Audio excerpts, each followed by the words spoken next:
In the middle of a battlefield blanketed in white snow, a lone figure stood towering over heaps of corpses, an intense killing aura radiating from his body. Without turning around, he coldly addressed the one who had just appeared behind him. The old man glanced sideways and asked why he was there when he should have been leading the conquering army in the east. As lowered his head, clenched his fist tightly, and through gritted teeth replied that he had come to defeat him. At that open declaration of war, the man he called father curled his lips in disdain. His reddish eyes remained utterly calm as he slowly drew a bloodstained sword, with a strained voice, as accused him of having planned to use his army as bait from the very beginning and shouted, asking if he was wrong. "Father," he cried. The man admitted it without hesitation, his tone indifferent and mocking, saying that such was the purpose of those without wings. Then he sneered, "Isn't that right, my foolish son?" Each bitter word pierced like a dagger through As's heart, igniting the fury within Usha Elmine. Of the Elmine family, the greatest lineage of war gods on the continent, sworn to protect the royal family with their blades, the head of the house, Radric Main, was the only man in the nation who possessed that supreme power. As remembered how this powerful man had once saved his life when he was dying in a blizzard.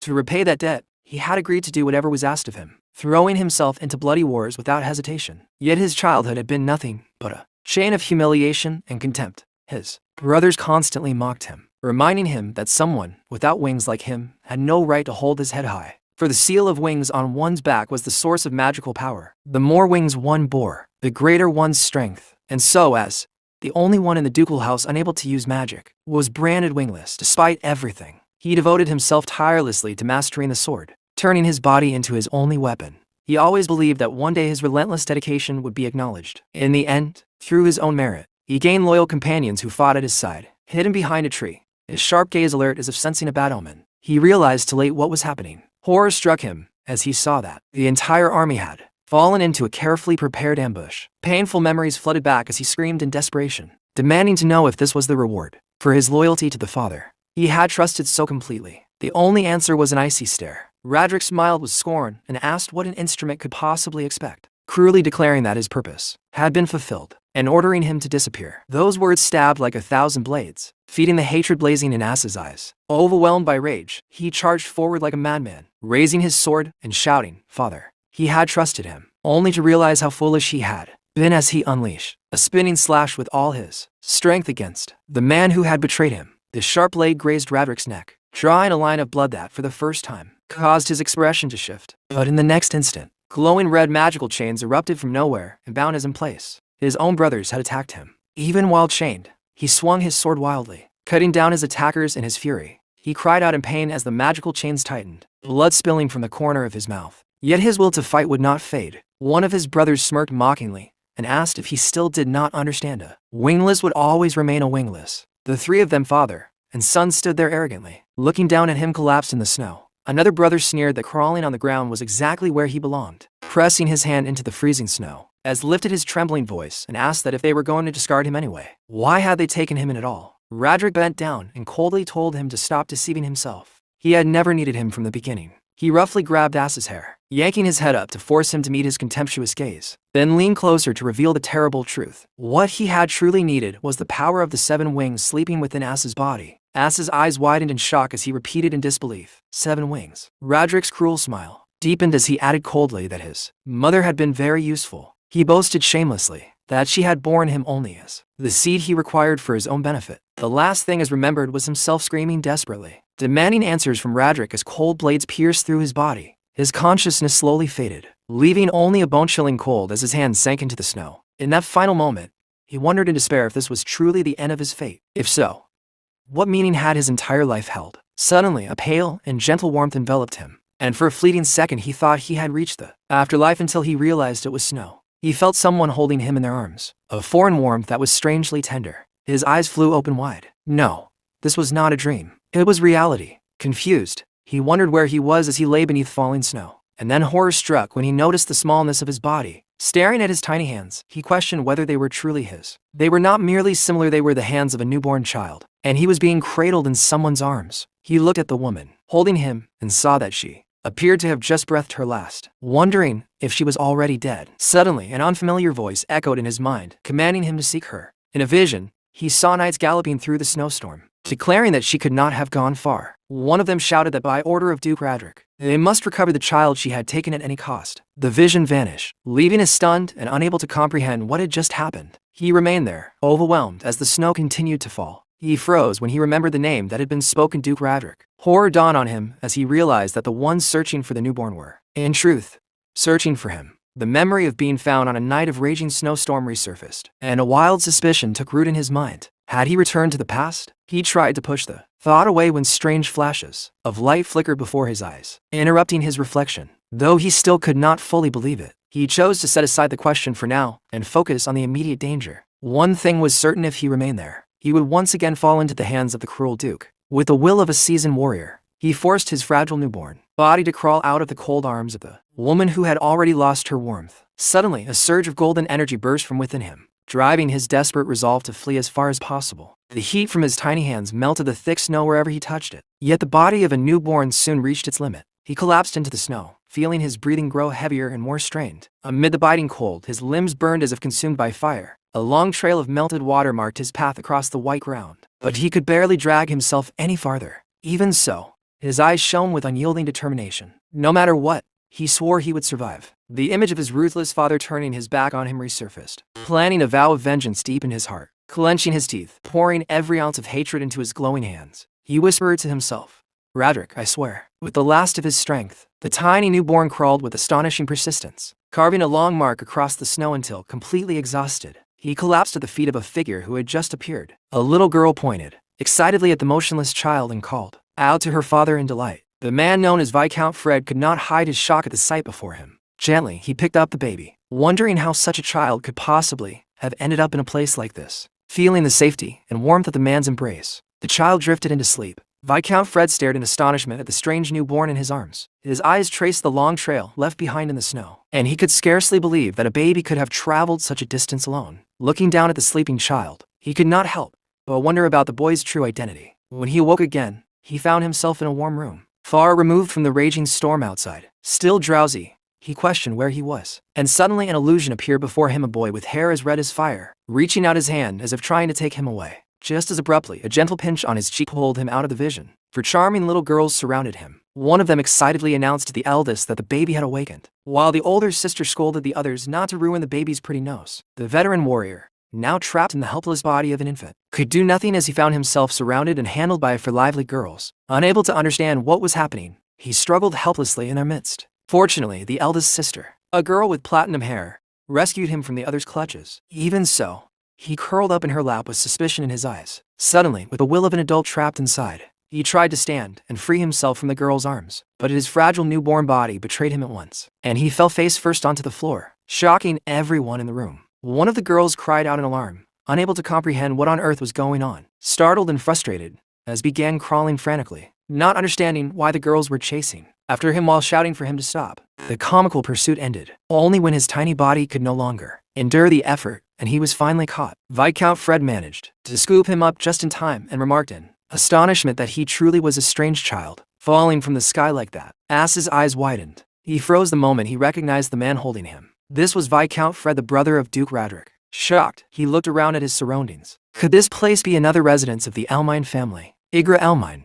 lord of the Viscount's house and head of a lesser branch of the Elmine family, had once stood alongside his brother Radric. They were known as the Twin Wings, the two right hands entrusted with protecting the royal family. Yet in the memories as carried from his previous life, Viscount Ifrit had died tragically during a civil war, bringing about the downfall of his entire house. Seeing the Viscount alive and standing before him, Az could finally be certain he truly had returned to the past. Even so, he could not help but clutch his head at the bitter irony. In trying to escape the Duke's household, he had fallen straight into the hands of his own brother. Meanwhile, the Viscountess, who now held him gently, speculated that perhaps the child's magic had gone out of control and caused him to fly. Convinced that he was no ordinary baby, she looked at him with tender eyes and a warm smile so different from the cruelty he remembered. She hugged him softly, comforting him and telling him that he must have been very frightened, but that everything would be all right now. For the first time in both of his lives, Az felt the warmth of a mother's embrace. It left him stunned and speechless. From a short distance away, Viscount Fred smiled in quiet satisfaction as he watched the scene.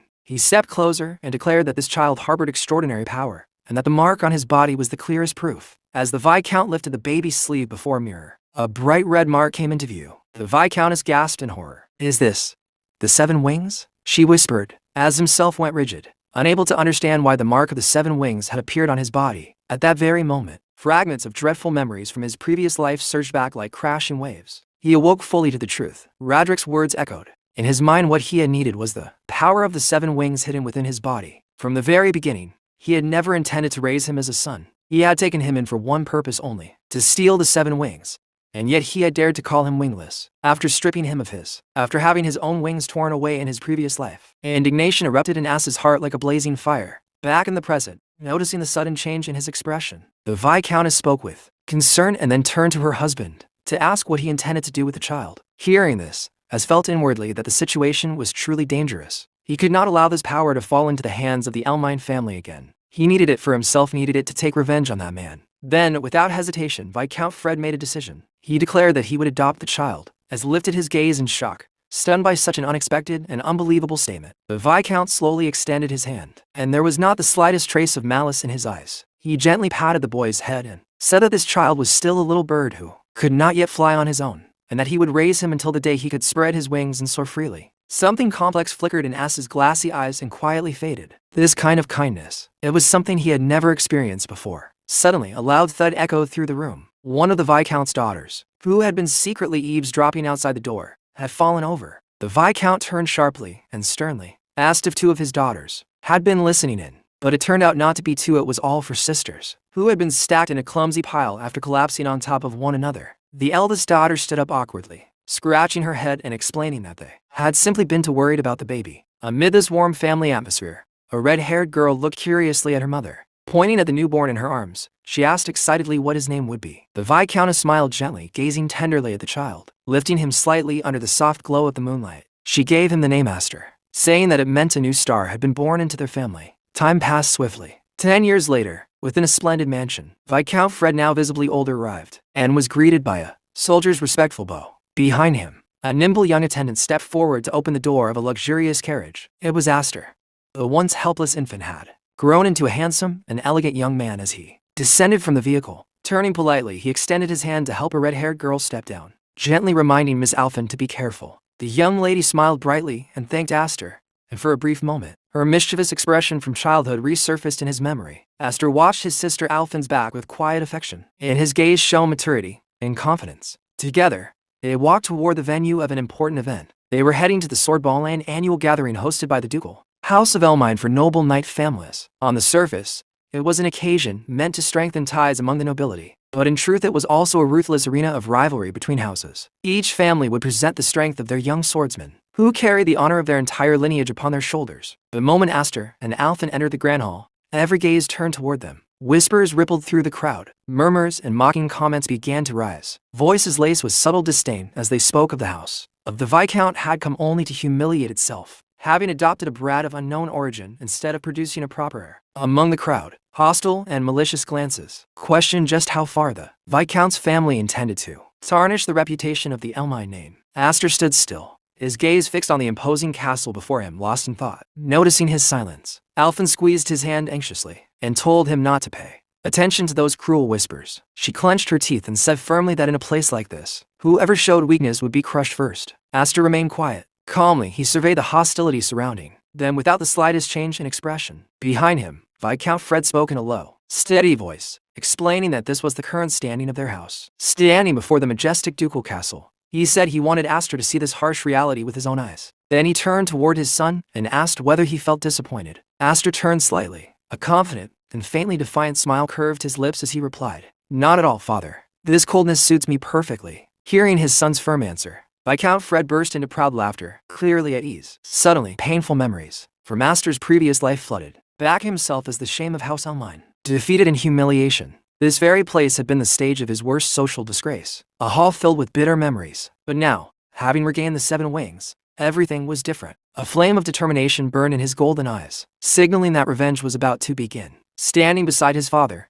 and his sister Alphen, Astor lifted his gaze toward the towering ducal castle, a structure heavy with the weight of his past. From above, the 2 half-brothers of his former life looked down at him with arrogance and contempt, despite their scrutinizing stares. Astor's expression remained perfectly composed. Beneath his fringe lay an extraordinary calm. Now was the time to step forward with dignity and face everything. Confidence gleamed in Astor's eyes as he thought silently to himself, "Let's make a spectacular entrance." Inside the Grand Hall, An intense fencing competition was unfolding at the central stage, capturing the full attention of the gathered nobles. In an era where knights reigned supreme, they were expected to embody both overwhelming power and noble grandeur. Power was demonstrated through masterful swordsmanship, while grandeur stemmed from the fame and standing of one's house. At the center of the hall, two young swordsmen clashed in a fierce duel, their movements brimming with explosive energy. They charged across the arena toward one another, closing the distance in an instant for a decisive collision. What followed was the very embodiment of strength and splendor, the manifestation of magical energy. With a single precise strike, one combatant shattered his opponent's sword into pieces. The defeated youth's face froze in disbelief just before he collapsed. The victor rose proudly, revealing the absolute symbol of his family's lineage, the wing emblem. On the back of his hand, the emblem of two wings glowed with a bluish light, irrefutable proof of his power. From the balcony above, Aster watched the scene in silence, his gaze steady and unreadable. Perfect composure, thinking to himself that this place was just as intimidating as it had always been. No wonder his other sisters, Fren and Free, had firmly refused to come to such a hostile environment, ignoring the mocking stares that he recognized all too well from his past life. Aster's resolve hardened like steel. A bitter memory continued to haunt him, the image of his humiliating defeat in this very hall. Noticing that his gaze had drifted far away, Alfin called his name with genuine concern. She gently asked if he was nervous, since after all, this was his first sword ball. Aster, however, smiled with unusual confidence and replied that he was not nervous at all. If anything, he felt nostalgic. His strange answer left Alfin completely confused, unable to understand what he meant. At that moment, Viscount Fred excused himself, saying he needed to attend a conference, and entrusted Aster with taking care of Alfin. Indignant, Alfin protested, reminding her father that she was 1 year older. Aster teased her lightly, saying she was far too clumsy. The Viscount placed a hand on Aster's shoulder and advised him to take advantage of the opportunity to make connections, since there were many young nobles his age present. Then, lowering his voice, he warned him seriously not to let anyone discover the truth about the Seven Wings. As the Viscount walked away, Aster remained deep in thought, weighing his adoptive father's warning. Yet the looks directed at him from every corner of the hall were filled with barely concealed hostility. He thought wryly that in such an openly unfriendly atmosphere, forming connections as his father suggested would be nearly impossible. But instead of shrinking back, a cold determination settled into his golden eyes. When Alfin saw him walking forward with firm steps, she asked anxiously where he was going. Without even turning to look at her, he answered calmly, to make friends. With steady strides, Aster descended the grand staircase and headed straight toward a group of young nobles chatting on a sofa, the red-haired youth leading. The group looked at him with disdain and demanded to know who he was. Aster bowed slightly, wearing a confident smile, and said it was a pleasure to meet him. Brother Darius.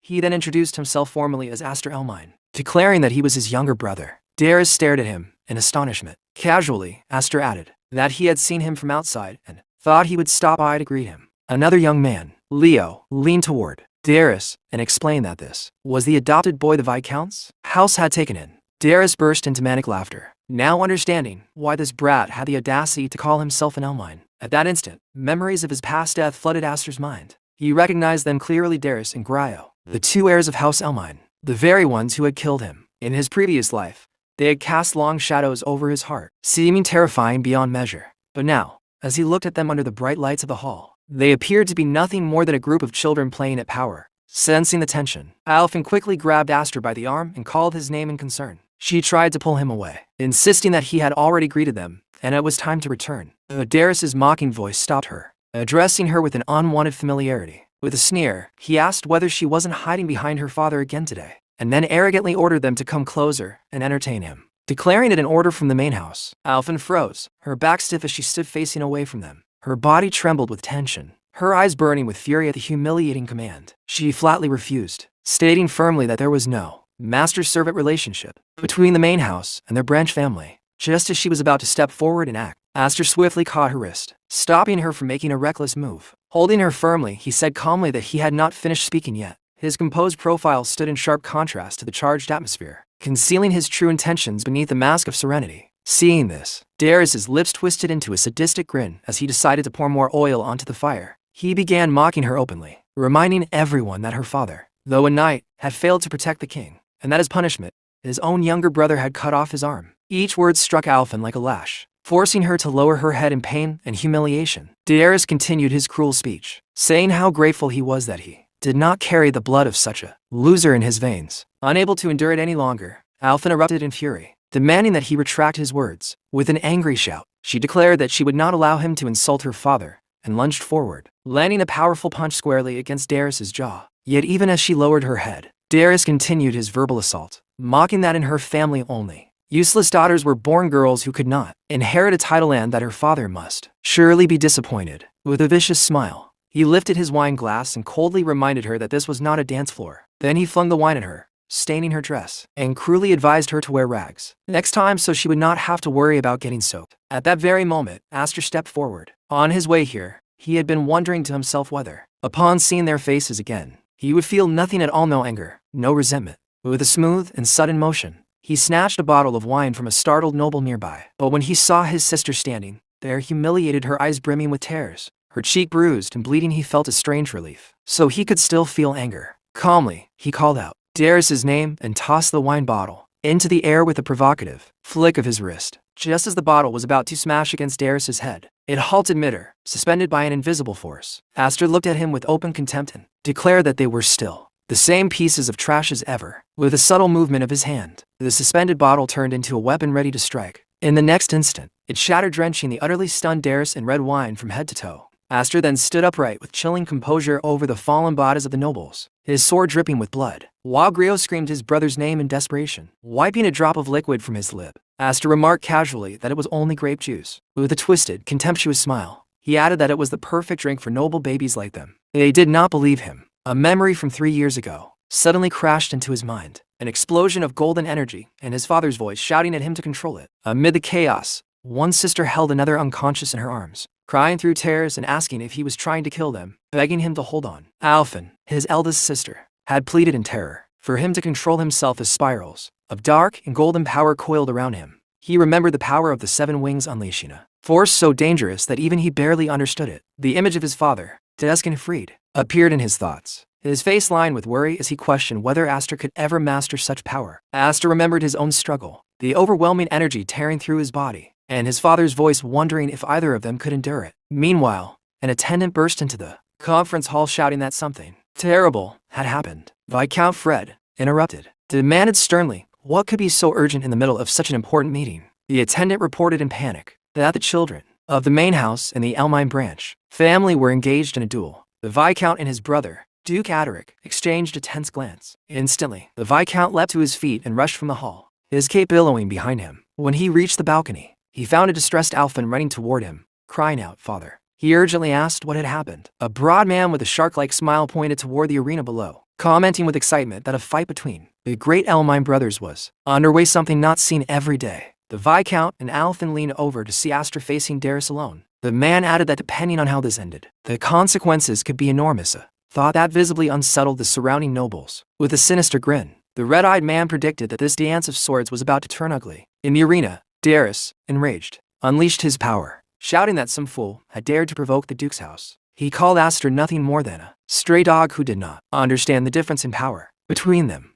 The emblem of 4 wings on his hand glowed with blue light, and the crowd murmured in awe that, as expected, the Duke's son stood on an entirely different level, pressing the tip of his sword close to Aster's face. Darius smirked and demanded that he show his own wing emblem, or was he too ashamed to reveal it after seeing Darius's? But Aster replied with unsettling calm that Darius was right, boasting about a mere pattern was indeed embarrassing. With a faint half-smile playing on his lips, he stood unmoved before him. With a faint smile, Aster added that he could never do something so vulgar. A vein throbbed violently on Darius's forehead, his face flushing red as humiliation burned through him at Aster's unexpected insolence. Aster calmly set his terms. If he won, Darius would apologize to his sister. Darius accepted at once, countering that if he won, Aster would become his dog, shouting that he would work him to the bone. Without another word, Darius lunged forward with scything speed. Their swords collided in a shower of golden sparks, the ringing clash echoing through the arena and marking the beginning of a duel that was clearly more than a mere display. Aster shifted into a firm combat stance, his sword steady in his grip as an aura of dust and swirling wind gathered around him. His golden eyes sharpened with focus, his hand tightening around the hilt in preparation for the coming assault. Darius, wearing a smile of superiority, unleashed his own energy and declared that this was the power of someone who actually possessed an emblem. With a fierce shout, he launched a barrage of swift, crushing slashes that tore through the air, each strike carving a gust of cutting wind in its wake. From the balcony, Alphen screamed Aster's name, her face pale with terror at the ferocity of the attack. The broad man beside her merely smirked and remarked that young Master Darius's swordsmanship was still immature. Even so, Darius's overwhelming magic more than compensated for any technical flaws. A violent surge of power erupted from him, proving the advantage of those who bore winged emblems. In his arrogance, Darius thought that if one wing contained the magic of a candle, then his four wings were a true explosion. Flames burst outward in a relentless rain of blazing strikes. He mocked Aster as he pressed him back, asking what had become of the boldness he had shown earlier. Unshaken by the onslaught, Aster met the storm of attacks with a steel-eyed calm, blocking each strike with precise movements. Darius sneered,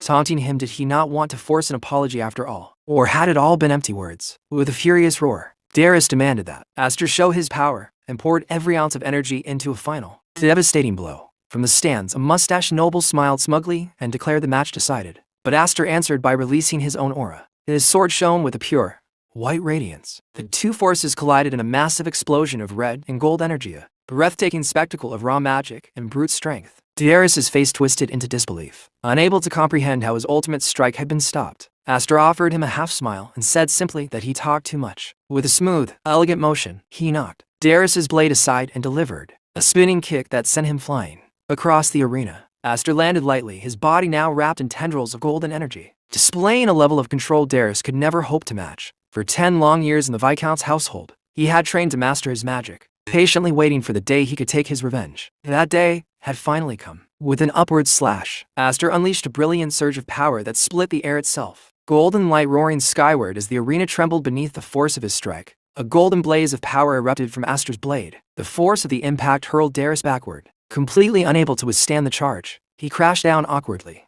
his knees striking the ground with a sickening crack as he struggled to rise. From a distance, his brother Gria watched in disbelief, stammering that Darius was being pushed back, utterly overwhelmed by the green and gold energy wrapping around him. Darius's face twisted in shock, his mind barely able to grasp what was happening. He shouted in outrage that he had for wings. Aster remained unmoved, his expression cold and calculating, as golden energy danced along the edge of his sword. With one swift, decisive motion, he condensed his power into a single point. The noble spectators gasped in shock. One whispered aloud whether Aster could truly win this, while another pointed out that Darius was being completely dominated. Then a final explosion of golden energy burst from Aster's blade, sealing the duel's outcome. Murmurs of astonishment rippled through the crowd. The Elmine family still possessed someone with such power among them, but Aster's golden aura intensified further. Dark tendrils began to seep from his body as his power surged to a terrifying degree. From the balcony, Deskin Halford frowned deeply, muttering that this was bad. Darius's face contorted in pain, and, fury as the crushing pressure of Aster's power bore down on him, a traumatic memory from his past life struck him without warning. The image of one of his brothers severing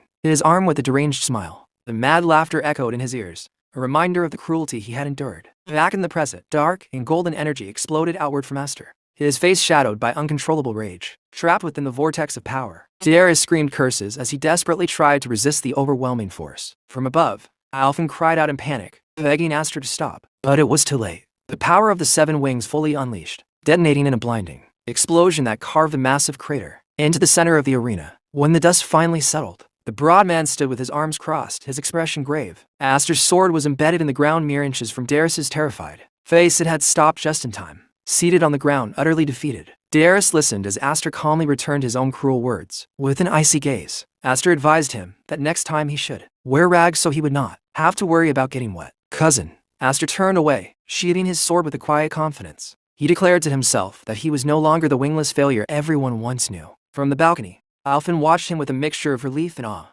her heart still pounding. Aster allowed himself a faint smile, knowing that his sister was safe for now. That was enough to steady his mind. Suddenly, his golden eye flickered with a flash of red. He sensed a new presence. A figure wrapped in dark crimson energy descended from the ceiling and landed heavily in the center of the hall. Aster's gaze sharpened at once, recognizing the ominous figure who had made such a dramatic entrance. At the top of the grand staircase stood an imposing man, the Duke Radric. His presence filled the hall with suffocating tension. One word slipped from Aster's lips, heavy with hatred and resolve. Radric. The spectators were still murmuring in disbelief, unable to comprehend that the Viscount's youngest son had just defeated the 3rd son of the main house. But the situation had turned grave. After such public humiliation, there was no way the main house would remain idle. The towering figure of Duke Rarlemagne, the 8th leader of the main house, descended the stairs slowly. Darius, still on the ground, looked up at him with a mixture of fear and relief, as though his father's arrival meant salvation. Aster did not move. His eyes locked onto the man who embodied all his pain and his thirst for revenge. The Duke's eyes narrowed, his expression unreadable as he surveyed the scene. Aster felt a suffocating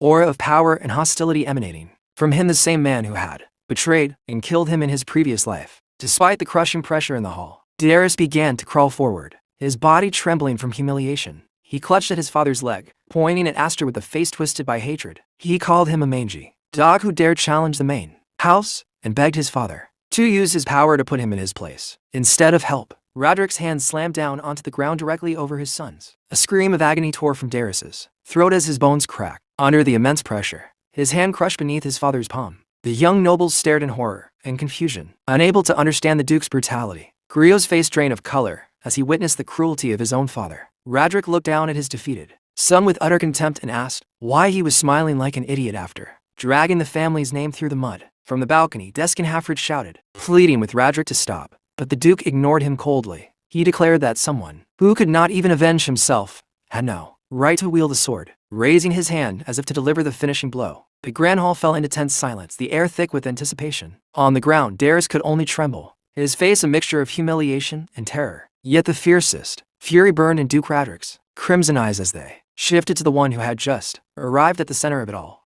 He pointed his sword directly at Aster and demanded to know what he thought he was doing. Aster did not flinch. Calmly, he answered that his cousin had not yet apologized to his sister. Sister, Aster finished calmly. Then, with astonishing boldness, he looked at his uncle and asked whether the punishment could be reserved until after the apology was given. Roderick, wrapped in a menacing purple aura, let out a mocking laugh. He asked if being a stray orphan, taken in by a Freedid, had made him believe he was truly part of the Elmine family. Aster did not waver. He declared firmly that he was the Viscount's son, and that his father had taught him thoroughly about the pride of a knight and the weight of inheriting a house's name even without sharing its blood. The Duke fell silent for a moment, his expression hardening as he processed the boy's defiant words. Then, flames erupted around him as he accused Aster of unnecessarily tarnishing the reputation of the main house, the very pride that stood at the peak of its 12,000 knights. From the balcony, the broad man remarked that they should understand that well, while a young man with light blue hair added with a faint smile that this could hardly be dismissed as a mere children's quarrel. Deskin Halfrey's voice rang out gravely, reminding them that his father had once offered an arm as the price for disloyalty. Now the edge of Duke Roderick's sword pressed coldly against Aster's throat. He demanded to know what Aster would offer in exchange. With all due respect,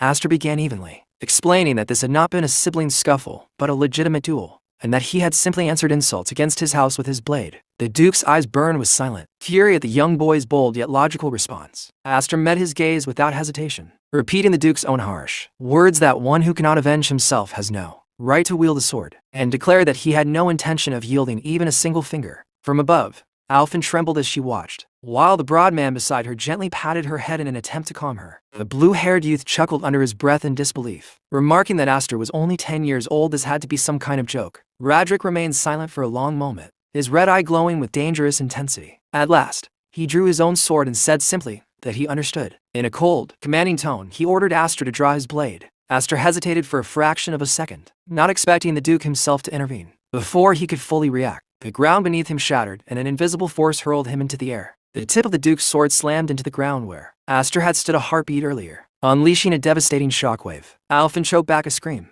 her eyes wide with terror at the overwhelming power on display. Deskin Halfrey shouted his brother's name, his face twisted with rage at what he saw as a cowardly strike. Leaping from the balcony, he placed himself between the Duke and Aster, his own sword sweeping in a brilliant arc of blue light. The blades of the two brothers collided in an eruption of sparks and force. A duel between the leaders of the two houses had begun at last. The shockwaves from their clash thundered through the great hall, making clear the immense gulf in power. The Viscount landed beside Aster and urgently asked if he was all right. In front of them, a massive pillar of stone rose from the ground, blocking the Duke's path. The Viscount's face filled with surprise and concern at the defensive technique. Aster pushed himself to his feet with difficulty. His body was bruised, blood trailing down from his forehead, but his spirit remained unbroken. His eyes burned brighter than before, a fierce blend of pain, fury, and unshakable resolve. Duke Adaric watched the scene unfold with a faint, superior smile, seemingly satisfied with how events had turned. Without another word, he turned and began walking back toward the stairs, abandoning the confrontation. With an agile leap,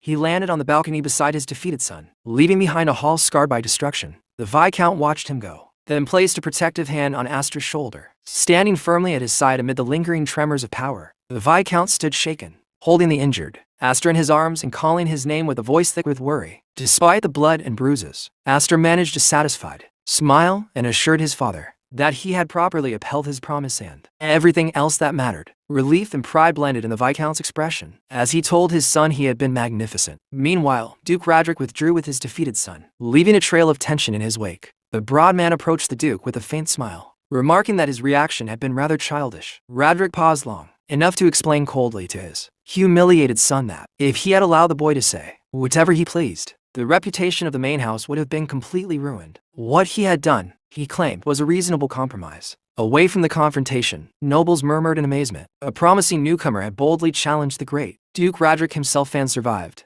emerging as a rising star. The mustached noble admitted that while the thought of the Elmine family dividing made him uneasy, the boy could not have asked for a better social debut. In the shadows, Duke Aderic watched with a somber gaze, aware that an age of upheaval was drawing near, a storm powerful enough to split the world itself. Back with his family, Astor was met with a worried embrace from Alfin, while his father supported him proudly. Blood stained his face, but a victorious smile lingered there. Astor was left speechless. The scene shifted to the training arena of the Viscount House of Elmhine. Several knights stood watch as a training session unfolded. Two of them sparred with wooden swords. With an easy smile, the knight praised his master's performance, calling it splendid. The one he praised was Astor. The surrounding knights murmured among themselves, remarking that Astor's swordsmanship was terrifying for someone of his age. They noted that his training had grown even more intense. Since the sword dance assembly, one knight recalled how Astor had defeated the third son of Elmhine family, and the group could not hide their satisfaction. The main family had looked down on the Viscount house for years, and seeing one of their own stand tall against them felt deeply refreshing. As Astor continued defeating opponent after opponent, his thoughts drifted inward. At the sword dance assembly, he had shown enough power and presence to silence those who called his family a disgrace to House Elmhine. Yet he knew the real hurdles still lay ahead, the Elmhine main house. He wished he could have tested himself further on that stage against more opponents. Even now he understood that at his current level, he stood no chance of defeating Roderick Elmhine. To Astor, a winged crest was nothing more than an indicator of magical potential. Inborn magic was a useless treasure if one could not fully master it, and even now he could not draw out the full power of the 7 wings. If only he did not have to fear losing control going berserk, he could truly test the limits of that power. With a final exchange, Astor defeated the last knight standing. Several knights lay on the ground. Astor's gaze was sharp and determined, as he asked calmly if anyone else wished to step forward. Before anyone could answer, a familiar voice interrupted. Alfin appeared, remarking that he was pushing himself to hard again. She asked whether he even knew what rest was and told him that their father was calling for him. Astor agreed at once and said he would go see their father. As he walked, he noticed his sister's outfit and commented on it. Alfin turned confused, not understanding what he meant at first. Astor explained that it was rare to see her wearing that outfit since she used to dislike it for not being cute. She replied that balance was important. Watching Astor train had made her realize she could not remain the same forever either. Her words caught Astor off guard, leaving him momentarily speechless, especially when she raised her training sword toward him with a confident smile. She said that when he returned, they would spend a lot of time together. With a grin, Astor accepted her challenge and asked her politely to go easy on him. Sometime later, Astor arrived at his father's office. When he entered, Viscount Ifrita told him to take a seat. Astor complied, sitting across from his father with a serious expression. Ifrit remarked that 10 years had passed since they had welcomed Astor into the family. He admitted that he had once considered waiting until Astor was older, but decided it was time to move things forward. He placed a small case on the desk. Inside lay a ring. Ifrit revealed that the ring was proof of succession, the symbol of the next head of the Viscount house. He then declared that he wanted Astor to be his successor. Astor froze in shock. Directly and without hesitation, the Viscount told him that he wanted him to inherit the house. The young boy sat stunned as his father explained that, as Astor already knew, the branch of the family stood in a delicate position. Despite everything, they still bore the Elmine name. As lords of their territory, they had much to protect. With the weight of their lineage pressing upon him, the Viscount stated that the position of the next head of the house could not remain vacant forever. Astor's first concern, however, was his sisters. He asked whether they would agree with such a decision. The Viscount informed him that his older sisters, currently studying at the Knights Academy, would return in 3 days, and he intended to tell everyone then. Astor immediately thought of Marfa and Kudo, powerful, imposing figures in their own right. With a wry smile, he thought that they would not be pleased at all. In particular, Kudo would be furious. His father sighed and explained that Kudo disliked him simply because he had been born male and because he had been blessed with the 7 wings. Hearing that, Astor's expression hardened. With unshakable determination, he declared that he could not accept the proposal. Turning his back slightly, he confessed that he could not even fully control his own magic. He called himself an immature fool who had nearly killed his own sister. In the vast, silent study, He stated that someone like him did not have the confidence to persuade an angry sister, let alone carry the burden of leadership. He refused the honor. The Viscount listened quietly, a faint smile forming on his lips. At last, he broke the silence and admitted that he often wondered whether Aster was truly a child at all. Ignoring the refusal for the moment, he opened a long wooden box. He said he had originally planned to give Aster the ring as a reward for the sword dance, but perhaps this would make him happier instead. When Aster saw what lay inside, his eyes widened in disbelief. He asked in astonishment what it was. The Viscount revealed that it was the magic sword, Grandma blade capable of controlling the power of the 7 wings, the devouring magic sword. Later, in a secluded forest clearing, the Viscount declared that the place would suffice. Aster, puzzled, asked why they had come so far just to test the sword. The Viscount simply replied that it was a precaution. With an ironic smile, he remarked that Aster had a habit of breaking things, recalling the many times his uncontrollable power had caused destruction. He presented Graham properly, explaining that it was a legendary blade passed down only to the firstborn of the Elmine family. He himself had retrieved it from the main house especially for Aster. With a sharp motion, he drew it from its sheath. Aster stared in utter confusion. Was that truly a sword? As he could plainly see, it had no blade. The Viscount smiled and explained that when magic was channeled into it, a crimson, ethereal blade would emerge from the hilt. As he demonstrated, a red spectral edge burst forth, leaving Aster speechless. The sword, he said, completed itself with the wielder's magic, a true blade of power. With a single swing, the Viscount unleashed a massive shockwave that carved a wide path through the forest. Trees split apart as a vortex of wind and debris roared outward, showcasing the weapon's overwhelming might. However, he warned that with mediocre magical power, the sword would drain its wielder dry. It was a devouring blade in every sense. Holding the glowing crimson hilt out to him, the Viscount asked if Aster would try. Without hesitation, Aster grasped it, his hands closing over his father's in a symbolic gesture. The moment his fingers touched the hilt, his own magic arc and golden tendrils intertwined surged forward to meet it. Energy exploded around him in a violent, uncontrollable storm. He felt his magic pour into the sword on its own, an overwhelming sensation that stole his breath. Back at the training grounds, a beam of red light shot skyward, piercing the heavens and leaving everyone staring in shock. One knight gasped and wondered if a comet had fallen, but his companion shouted that it was the opposite. Something had flown up into the sky. Watching from afar, Alphen heard the commotion. Though the description was vague, she recognized the energy instantly. There was no doubt in her mind. It was Aster. In the forest, Aster sank down onto the ground, utterly exhausted yet wearing a smile of pure amazement. He admitted breathlessly that the sword was truly extraordinary. The Viscount looked at his son with a mixture of awe and stern seriousness, telling him that what was truly remarkable was not the blade itself, but the incredible power that resided within him. In a grave voice, he revealed that in the entire vast history of the Elmane family, not a single person had ever possessed a 7-winged emblem. As they moved deeper into the forest, he assured Aster that if he could master that power, he would become a swordsman far superior to 6-winged warriors like himself and even Radric. The image of Radric flashed through Aster's mind, and the thought of surpassing him ignited a blazing fire of determination and vengeance in his golden eyes. However, his father warned him solemnly that such immense power would always breed conflict. As Aster tightened his grip around the hilt of Gran, the Viscount explained that if people discovered he possessed 7 wings, his emblem shining on his back, like a beacon, many would envy him, while others would hate him, like ghostly hands trying to drag him into darkness. Some would attempt to manipulate him through schemes and intrigue, while others,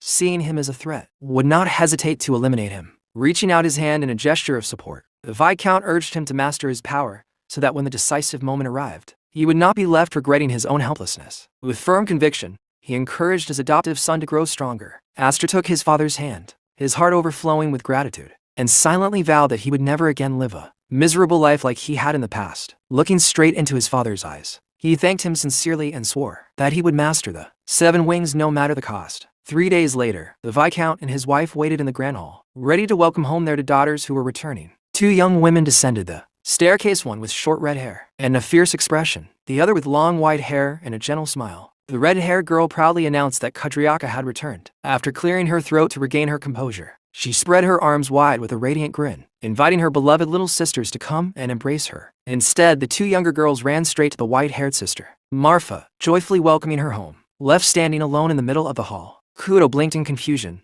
wondering why no one was hugging her. The little girls explained, as they cuddled close to Marfa, that it was because Sister Kudo always messed up their hair. Crossing her arms with an offended expression, Kudo flatly denied the accusation, declaring that she had perfectly mastered the etiquette of a knight and would never behave in such an improper manner. Yet her serious facade crumbled the moment she saw her sister, Alphen. With a joyful shout, she lunged forward and wrapped her in a crushing embrace. nearly suffocating her, asking loudly whether she had been a good girl in her absence. Alphonse struggled desperately to free herself from the overwhelming hug. She demanded to know why she was approaching her so roughly, while Kudo continued her overly enthusiastic greeting. Marfa, the white-haired sister, noticed someone was missing and asked where Aster was. The Viscount replied with a mysterious smile, saying simply, "Oh, that boy." At once, Kudo's gaze hardened, her expression shifting from cheerful warmth to cold seriousness. Meanwhile, deep in the forest, a violent pillar of red energy erupted from Aster's sword. The young man struggled desperately to control the overwhelming power, leaping and swinging the blade again and again in an attempt to subdue it. At last he dropped to his knees, exhausted and drenched in sweat, cursing his inability to fully master the weapon, unaware that his sister was already searching for him. A single lock of his hair had turned white from the strain, though he could form a blade with magic. Suppressing the sword's true power drained everything he had. The forest clearing was scarred with craters, clear evidence of his struggle to control the sword Graham. As he wondered how his father managed to wield it so effortlessly, suddenly a familiar voice pulled him from his thoughts, teasing that she could see he was going all out again. Startled, Aster turned and greeted his sister Kudo, asking when she had returned. With a playful but sharp smile, she scolded him for not even coming to welcome his older sister home. Raising an eyebrow, she asked if he thought he was so special that his family did not matter to him. She mentioned she had heard about the sword dance, and that the Knight Academy was buzzing with rumors about him, adding that their father must be very proud. Aster brushed off the praise, insisting that she was the truly impressive one. Even as an apprentice, she had distinguished herself in numerous missions. He continued praising her, saying he had heard she was the only knight to receive the Medal of Honor that year. Kudo responded indifferently that if she could not accomplish at least that much, she would never be able to inherit their father's position. Then she fixed him with a steady gaze and asked directly whether he had rejected the offer to become heir out of consideration for her. Aster sighed, muttering how troublesome it was that their father had told her, and explained that he simply did not feel qualified yet. Kudo lowered her eyes thoughtfully for a moment. Then she turned and began walking away, complaining bitterly that both their father and Aster were cruel, knowing full well that it was her dream, yet still offering the inheritance to him. Her figure gradually disappeared among the trees, leaving Aster bewildered by her sudden change in mood. Without warning, she spun around and unleashed a powerful slash of blue energy straight at him. The attack sliced a tree clean in half as if it were butter, forcing Aster to narrowly dodge. The severe trunk crashed to the ground beside him, making him leap back to avoid being crushed. Landing lightly,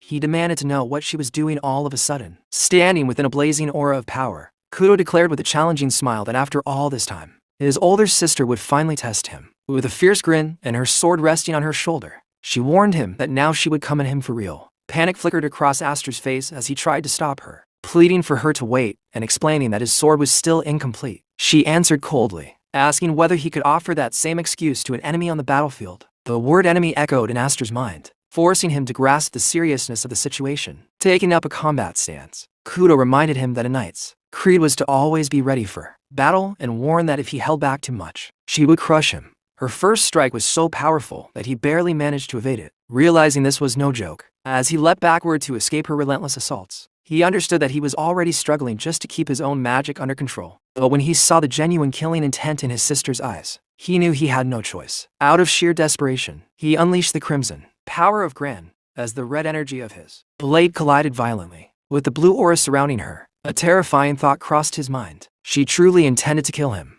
Their battle raged deeper into the forest, far from watchful eyes. From a distance, it looked as though lightning itself had descended among the trees, burst of light flashing. Kudo clicked her tongue mid-swing, her blade cutting clean arcs through the air, her expression sharp and merciless. She told Aster that he was still as skilled with the sword as ever, admitting she had never expected him to keep pace with her after all the growth she had achieved at the Knight Academy. Aster blocked her relentless strikes one after another. She twisted her stance with practiced precision and unleashed a crushing blow that hurled him backward. Coldly, she declared that his control over mana was pathetic. Aster slid across the ground, boots digging deep grooves into the soil. Yet he forced himself to remain standing. Looking up at her, he remarked that she was just as merciless as he remembered. His thoughts drifted unwillingly to the past. Kudo had always been like this, fierce, confrontational, unyielding. As the only man in the family with the formal right to inherit, and as the bearer of a seven-winged crest superior to anyone else in the household, he had always stood as a silent thorn in her existence. To her, everything about him was unfair. She had grown into a storm that challenged every perceived injustice. And if he were honest,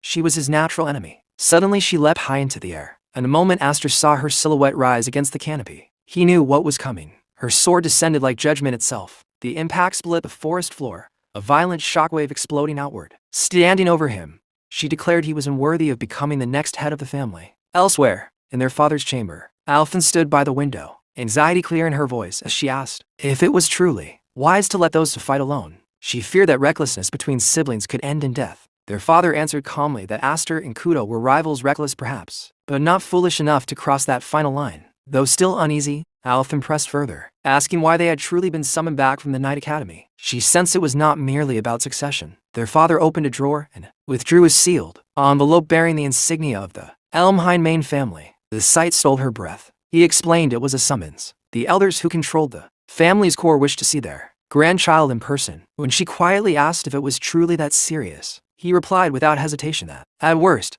they could lose Aster. Back in the forest, the battle showed no sign of slowing. Their blades collided in rapid succession, shockwaves pulsing through the trees like a heartbeat of destruction. Amid the exchange, Aster told Kudo to stop speaking nonsense. He reminded her he had already refused the position of successor. She knew that better than anyone. Irritation twisted her features as she raised her sword high, declaring that his refusal was precisely what she found unacceptable. Her blade crashed down with overwhelming force. Aster barely caught it in time, and the weight of the strike stunned him. It felt less like facing a swordsman and more like bracing against a troll, swinging a massive warhammer. She pressed harder, pouring even more strength into the blow. At the final second, Aster twisted his wrist and flipped his blade, redirecting her strike into the ground. He demanded sharply whether she would finally listen. She only smiled faintly and asked if he was already trying to run. In the next heartbeat, she released her full brute strength. Aster was sent flying sideways, smashing into a tree so violently that bark exploded behind him. He coughed blood, disbelief flashing in his eyes. Kudo looked down at him and declared that if all he could do was swing a sword,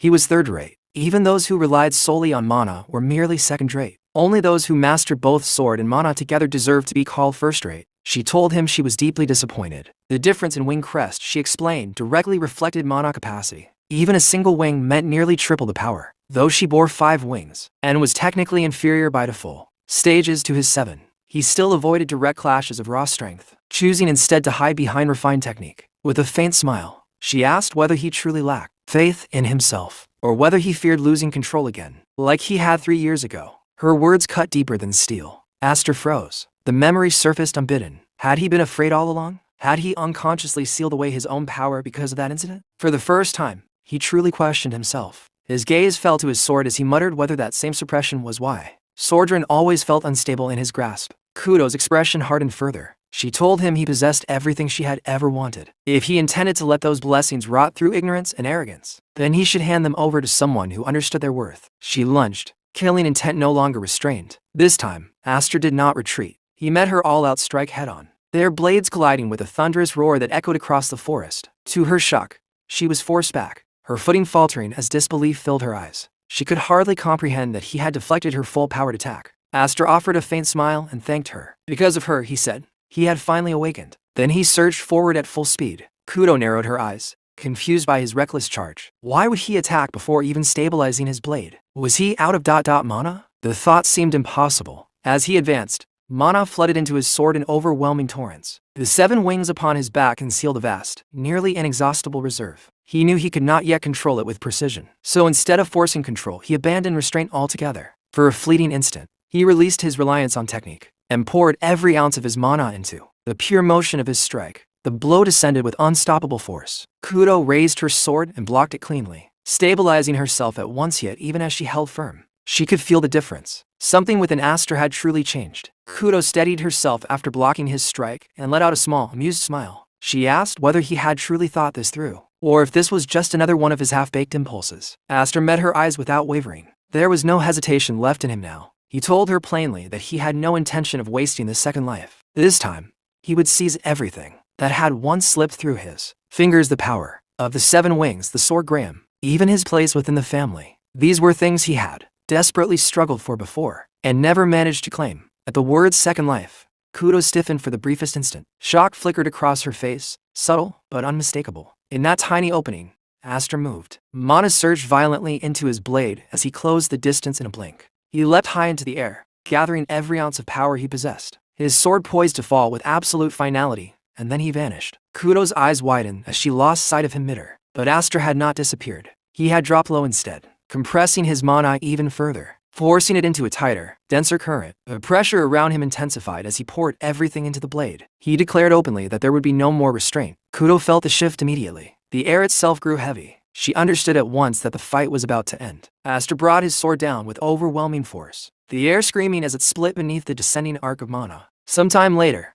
Kudo slowly opened her eyes not to the forest, but to the familiar ceiling of her own room. For a moment, she did not understand how she had gotten there. Sunlight filtered through parted curtains where her older sister, Malfa, stood quietly by the window. Malfa turned and calmly remarked that Kudo had taken quite a long time to wake up. Kudo pushed herself upright at once, her voice sharp as she demanded to know what had happened to the duel. What was the outcome? Malfa smiled gently and explained that Aster had carried her back himself. He had told everyone that Kudo had fallen asleep in the middle of the fight. According to him, the exhaustion from her journey back from the Night Academy had finally caught up with her, and she had simply lost consciousness. Kudo lowered her gaze to her sword in silence. That was not true. She remembered the final instant clearly. Aster's blade had stopped mere inches from her. She had felt the crushing pressure of his mana, enough to split her in two. And yet, just before the strike connected, he had dispersed the mana blade. Only the lingering shockwave had brushed against her body, enough to send her into unconsciousness. In that moment, she understood something simple and undeniable. No matter what he said, Aster would never kill his own sister. And yet, for a heartbeat, she had believed he might. A faint smile touched her lips. Younger than her, and yet he had grown into something infuriatingly formidable. What an unbearable little brother he had become. She rose abruptly, gripping her sword, and asked Malfa where Aster was. Her eyes sharpened as she declared she would not accept a duel that ended like that. The next time, they would begin again at full strength from the very start. Malfa's expression shifted slightly. She told Kudo that Aster had already left the castle. Kudo froze where she stood. Malfa explained that the main house had summoned him, and earlier that day he had departed alongside their father. Seeing the confusion on Kudo's face, she asked whether she truly had not known about the summons. Anger flared in Kudo's voice as she demanded why no one had told her. Meanwhile, a horse-drawn carriage rolled steadily along the forest road beyond the castle grounds. Inside, Aster sat across from his father in silence. His father explained that the one Aster was about to meet was among the old lords who secretly supported the Elmheim family, even though they had retired from public leadership. The former heads of both the main and branch families and the powerful elders beneath them still held overwhelming authority. They no longer stood in the spotlight, but they ruled quietly from the shadows. He added that those elders had never once shown the slightest interest in Aster. After his adoption, for them to summon him now was not a trivial matter. Aster listened calmly and replied that it was most likely connected to the sword dance assembly. He mentioned that he had heard the elders of Elmheim valued the family's honor above all else, above gold, above life itself. Anyone who stained that honor, he said, would be thrown into a beast cage's feed. His father stared at him in disbelief and demanded to know where he had heard such an outrageous story. Slightly flustered, Aster answered that he had heard it somewhere long ago. Then, more steadily, he said he was prepared for whatever awaited him, punishment or exile alike. After a brief silence, his father asked whether it truly did not trouble him to leave without saying goodbye to Kudo. Aster smiled faintly and said it was fine. Their departures had been scheduled around the same time anyway. It was better, he believed, if he was not around. Since Kudo disliked him, she would likely feel more at ease in his absence. He added that thanks to her, he had finally begun to understand how to properly wield the sword Graham. He could now draw out the power of the 7 wings more freely than before. With steady eyes, he told his father that whatever happened next, he should not come to rescue him. He was ready to survive on his own. His father opened his mouth, clearly about to scold him for such reckless words. But before he could speak, a voice rang out from outside the carriage, questioning why Aster was acting so dramatic when he was the youngest among them. Aster's eyes widened in shock. Clinging to the side of the moving carriage was Kudo herself. Her expression was sharp, stubborn, and unmistakably alive with challenge as she glared at him. Without hesitation, she climbed into the moving carriage, as if the journey ahead had always included her. Kudo climbed fully into the carriage without the slightest hesitation and immediately turned on Aster, her eyes blazing. She demanded to know why he had slipped away without saying a single word to his older sister. Her tone carried both anger and disbelief. She added that she had heard about the summons from the elders of the main house and honor, or perhaps a threat that neither she nor Malfa had ever once received. Hifrid's voice cut in firmly, reminding her that she could not accompany them to the main house. The matter was too sensitive, too dangerous to involve her. But Kudo calmly took a seat beside Aster, her posture steady. She replied that she already understood the situation. She knew their father had called her and Malfa back from the Night Academy to guard the estate during his absence. She was not foolish enough to miss that implication. Still, her expression hardened as she added that a summons from the main house meant the situation was serious enough to demand extreme caution. Malfa herself had warned that there was a real possibility Aster might not return. Aster brushed it off with a calm smile, saying she was overthinking it. He claimed he was merely going to talk and would come back soon enough. Yet deep inside, he understood the truth. Whether he would return safely was far from certain. Kudo suddenly raised a finger and pointed it directly at him. She told him to listen carefully. Bluntly, without softening her words, she admitted that she hated him. Aster blinked, caught off guard. But she did not hesitate. She hated that he was a man in a family where that alone granted him advantages. She hated that he bore 7 wings. She hated that he was always treated as someone special. She hated that he was stronger than his older sisters. She hated that he carried himself with maturity despite being the youngest. She hated every bit of it. Then, slowly, her voice softened. No matter how much she despised those unfair things,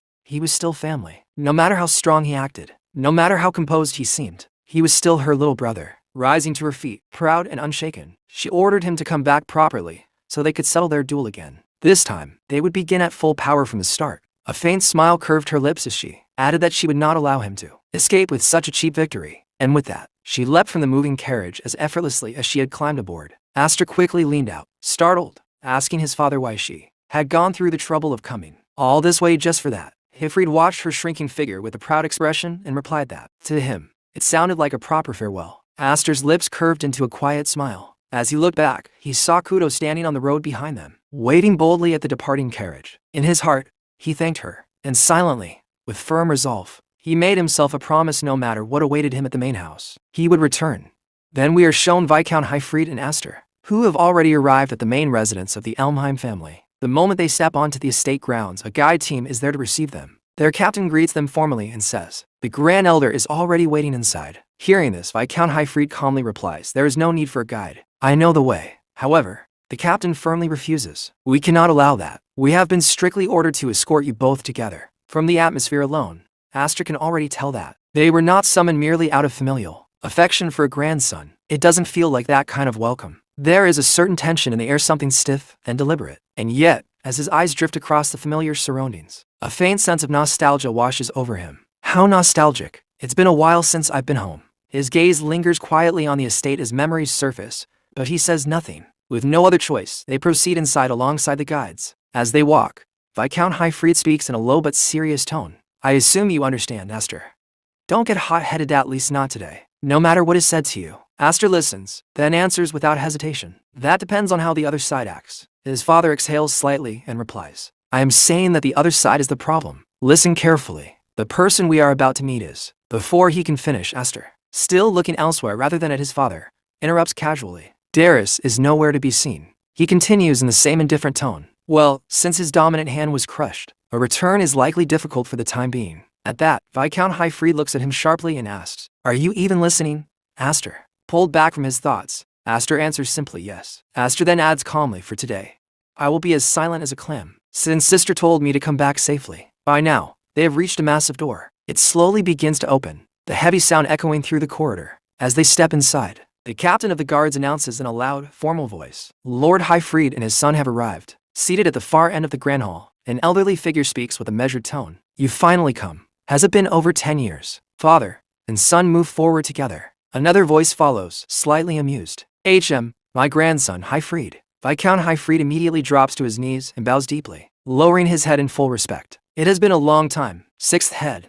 "No, Great Grand Elder." Aster, meanwhile, keeps his composure. As he feels the weight of the man's gaze upon him, a thought crosses his mind. That is the monster lurking in the shadows of Elmheim. The main house's sixth head, Zenith A. Elmheim. Around him sit the true heavyweights who stand beneath the Elmheim, named figures of immense authority and influence. Among them are a few faces Aster recognizes from the Sword Dance Festival. His eyes scan the hall briefly before he asks, almost casually, "Is Roderick not here?" There is a flicker of surprise in his expression, but before anyone else can respond, the sixth head speaks sharply. "That man is not here, brat. He is the head of the knights who directly serve the royalty." After all, the atmosphere in the room remains heavy, charged with authority and unspoken tension. At that moment, an overwhelming and terrifying aura begins to pour from the elder's body, thick and suffocating, pressing down on the entire hall like an invisible weight. His presence alone feels enough to dominate the room as he continues coldly. He has no time to busy himself with vulgar matters. "So, we old soldiers are being considerate and handling the administrative duties, Aster." Hearing this, Aster remains outwardly calm,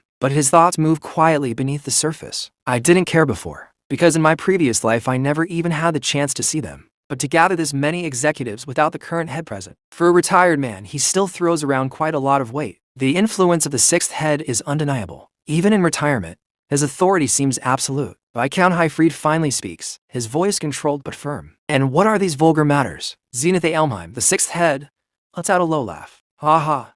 You have already guessed, haven't you? His sharp eyes shift slightly toward Aster as he continues. I heard your pet dog made quite a mess at the sword dance festival. The insult hangs heavily in the air, deliberate and cutting. As the tension in the hall grows even thicker, Aster lowers his gaze for a brief moment, then looks forward again, his golden eyes steady and unshaken. As I thought, it's about that, he says to himself, already having anticipated this direction. Viscount Highfried responds calmly after hearing the accusation. If this is about that matter, the current head, Roderick settled it himself and closed the case. But the elder immediately dismisses that argument. That was merely a performance for the public, Zenith A. Elmheim says coldly. It does not change the fact that the Elmheim reputation has been tarnished. Adopting a child of unknown origin was a mistake in itself. We would have overlooked it had he remained harmless, but his voice hardens, and the atmosphere grows heavier with every word. It is a different story if he bears his fangs at the main house. There is no choice but to banish him. At that instant, an overwhelming killing intent floods the hall, far more intense than before. The pressure is suffocating,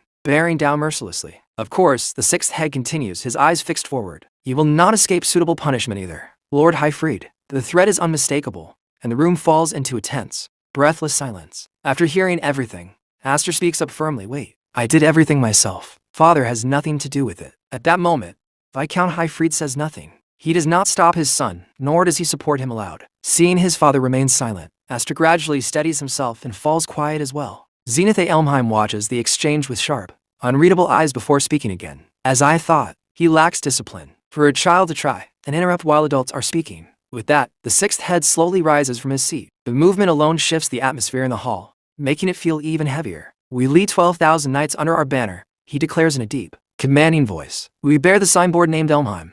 However, the knights are not a monolith. There are countless individuals vigilantly aiming for that top seat. His gaze sweeps across the gathered executives and elders. Naturally, even in this very place, the meaning behind his words is unmistakable. Power within Elmheim is not stable, it is constantly contested. And in a hall filled with ambitious figures, even a small crack in reputation can become a weapon. Zenith A. Elmheim steps forward once more and speaks in a measured, chilling tone. We only want peace of mind, proof that you are not someone who will bring harm to Elmheim. With that, he gestures and a sword is presented toward Viscount Highfried. The blade itself radiates an overwhelming and violent aura, its energy spilling into the hall like a storm barely contained. Do you remember? The sixth head continues coldly. Even when you failed to protect your liege and dragged Elmheim's name through the mud, we had Roderick cut off that arm right here. As he releases an even heavier wave of killing intent, the pressure becomes almost suffocating. This time, he declares mercilessly, cut off that brat's head, and we will consider this matter closed. The words strike like a blade. Viscount Highfried does not hesitate. I refuse, he says firmly. If I must cut down my own child, I would gladly take my own life instead. His voice carries no fear, only absolute resolve. Hearing this, Aster could only whisper, Father, but no other words follow. He finds himself unable to speak further. The sixth head remains standing, his oppressive pressure still flooding the room, crushing and relentless. His expression does not soften. In that case, he says calmly, yet with terrifying finality, you should die. Your wife, your daughters, that brat there, everyone. The hall falls into a deathly silence as his threat hangs in the air like an executioner's blade poised to fall. As of today, the Viscount house is dissolved. The declaration falls like a final verdict. At once, numerous knights surge forward, moving to carry out the order. Steel flashes in the hall as they advance, surrounding Viscount Highfried with drawn swords, their killing intent fully unleashed. Seeing his father encircled by blades on all sides, Aster steps forward and raises his voice. Why are you so frightened, Grand Elder? Zenith A. Elmheim narrows his eyes. What? Aster does not back down. His golden gaze remains steady as he continues, his tone sharp and fearless. If you are afraid of being bitten by a pet dog, then grown adults huddling together and trembling like this is unsightly. The hall grows still, shocked by his audacity. Banishment, execution, do whatever you like, Aster goes on. But if you intend to lay a hand on my family. As he speaks, he begins removing his shirt without hesitation. His father watches in silence, fully aware of what his son is about to reveal. Before turning back to face the elders, Aster speaks softly toward his father. I'm sorry. It seems I'm not very good at staying silent after all. A knight nearby stares in disbelief and blurts out, what is that? That wing emblem on his back. Aster stands tall, revealing the mark clearly. At that time, he declares, his voice echoing through the chamber, these 7 wings will become Elmheim's enemy. Think it over carefully. The threat is no longer hidden. It is direct, absolute, and impossible to ignore.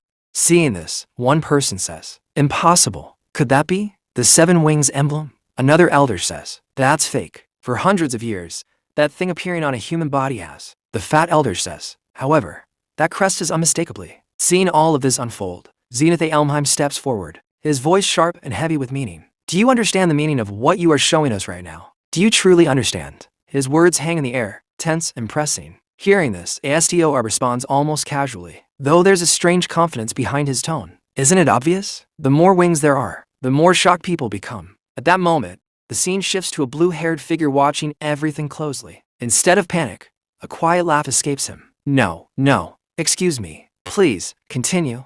His amusement contrasts sharply with the atmosphere. Meanwhile, another person nearby looks deeply unsettled, clearly disturbed by what they are witnessing. Observing everyone's reactions, Zenith speaks again, this time explaining with grave seriousness. "To begin with, the wing emblem is an organ used to generate magical power, a power that spirits shared with humans long ago. By passing that power down from parent to child, humans were able to deepen and strengthen it over generations. However, there has never been anyone who reached 7 wings." His statement sends a ripple through the room. Aster's expression tightens slightly. "Are you saying that I belong to the spirit clan?" Zenith meets his gaze steadily. "If your 7 wings are real, then perhaps, indeed." The tension thickens. At the same time, we see Viscount Highfried watching his son in stunned silence. The weight of the revelation is evident on his face. But Aster steps forward, unwavering. "I am a child of the Viscount house," he declares firmly. "At this point, my birth does not matter." His voice grows colder, sharper, filled with resolve. "What I want to ask right now is whether or not you all have the determination to make an enemy of me." The air itself seems to freeze as his words echo, turning the revelation of 7 wings into something far more dangerous. A declaration of challenge. Continuing without the slightest hesitation, he speaks in a calm but calculating tone. "Suppose I were to be driven out of Elmheim. There would most likely be many among the martial nobility who would gladly welcome the 7 wings. And if that were to happen, then for those of you who already live in fear of rebellion, it would become a far greater threat." His words are not loud, yet they strike with precision. "Rather than casting me aside, you should want to keep me close at hand." A symbol that surpasses even Duke Roderick himself. The signboard known as the 7 wings. At that moment, there is not even the faintest trace of fear in his eyes. No doubt, no hesitation, only clarity. Hearing this, every member seated in that chamber grows visibly uneasy. The weight of his reasoning settles over them like a storm cloud. What he is suggesting is not merely personal survival, it is political leverage. A shift in power, a dangerous possibility that none of them can easily ignore. Meanwhile, inside his own mind, Aster thinks quietly to himself. Just as that old man said earlier, Elmheim is not a single united force. Cracks already exist beneath the surface. In fact, a rebellion will happen. A massive civil war that will swallow the entire country. He has seen that future once before. For the sake of his own survival and for the survival of the Viscount house, he knows he cannot remain passive. At the very least, right here and right now, I must determine who stands as an enemy and who can be an ally, even if it means taking risks. The resolve within him hardens. This is no longer just about 7 wings, nor about noble pride. It is about preparing for the inevitable storm that only he knows is coming. Hearing all of this, Zenith A. Elmheim responds with undisguised anger, his authority pressing down on the entire chamber. "You think you possess that much worth?" he demands sharply. "There isn't even any proof that those 7 wings are real." His words are meant to crush the momentum. Aster is built, doubt, authority, intimidation. But instead of retreating, Aster smiles. "If you believe they aren't real," he replies calmly, almost provokingly, "then kill me quickly." The room falls silent. At that moment, he continues, "It will become a war between me and all of you." Inside, however, his thoughts move carefully behind that fearless expression. Killing someone like me right now would be easy.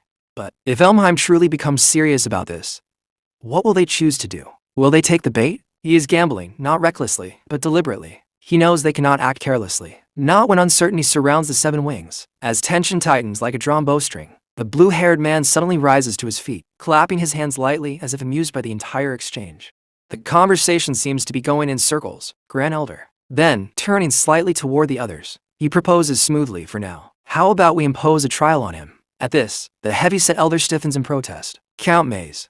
"What are you?" But Count Maze interrupts without losing his relaxed composure. "Because you want to see it, don't you?" he says with a faint smile. The power of the 7 wings. His gaze sharpens slightly. It won't be too late to decide his fate after that. The air shifts once more. What began as an argument has now turned into something far more dangerous, a test that could either prove Aster's claim or seal his destruction. "How about it?" The blue-haired noble presses smoothly. This is the mansion of the world-renowned martial clan. Surely you can prepare one, or to suitable trials. Hearing that name, Aster's thoughts sharpen. Did he say Count Maze? There's no mistake. This man is an ally. The realization settles firmly in his mind. The timing of the suggestion, the direction of the conversation. It was a lifeline disguised as curiosity. After a long pause, Zenith Elmheim finally speaks. Very well. Follow me. His tone is cold, but controlled. Teaching a lesson to a grandson who does not know how to speak properly is also an old man's duty. With that, he turns and leads them away. They arrive before a heavy structure. This is the trial grounds. It's quite dark. Zenith begins to explain as they stand before the entrance. Beyond this darkness lies an underground bunker connected to the waterways. It was originally constructed as an evacuation shelter for emergencies. However, we are currently keeping a single magic beast there. He pauses deliberately. The trial is simple. Defeat that magic beast. That is all. The simplicity of the words only makes the challenge feel heavier. Upon hearing this, Viscount Highfried sighs deeply, unable to hide his frustration. Good grief. He was such a troublesome child, always crying and screaming. And yet, I told you so many times to keep the existence of the seven wings hidden. There is disappointment in his voice, but also worry. Aster listens silently. Then, without arguing further, he steps forward and places his hand on the door. I can't keep something so conspicuous hidden forever, he says calmly as he pushes it open. This was the perfect opportunity. The heavy door creaks as darkness spills outward, thick and cold. Whatever waits inside is not just a beast, it is proof. And Aster walks toward it without hesitation. Hearing his son's determination, Viscount Highfried calls out to him one last time, his voice carrying both authority and concern. Don't let your guard down, okay? Aster answers without hesitation. I'm off. With that, he turns and briefly looks toward the blue-haired noble. Count Maze is smiling quietly, as if observing everything with calm interest. That faint smile lingers in Aster's mind as he begins his descent. As he steps into the underground bunker, darkness surrounds him. The air is damp and heavy, the silence thick. It is undeniably dark, yet not so dark that he cannot see. And then he notices it, a severed head lying on the ground. Even in the dim light, the sight is unmistakable. At that moment, a voice echoes down from above, cold and detached. I even gave that one a chance to clear his name, though he just cried and screamed until the very end. It was unbearable to watch. They are speaking about Duke Roderick's son, the very head lying before him. The voice continues, carrying a faint warning. Don't disappoint me now. The meaning is clear. This is not merely a test. It is judgment. Suddenly, the ground seems to tremble. A massive presence emerges from the darkness. In front of Aster, a gigantic and terrifyingly powerful beast stands there. Its roar shaking the entire underground chamber. The sound is so fierce that it feels as though the walls themselves might crack under the pressure. Aster tightens his grip on his sword. The blade gleams faintly in the darkness. Above, the declaration comes once more, firm and merciless. Now then, let the trial begin. After that, we see Aster, who is thinking to himself, so the rumor was true, that Elmheim keeps a magic beast inside their mansion. Just this once.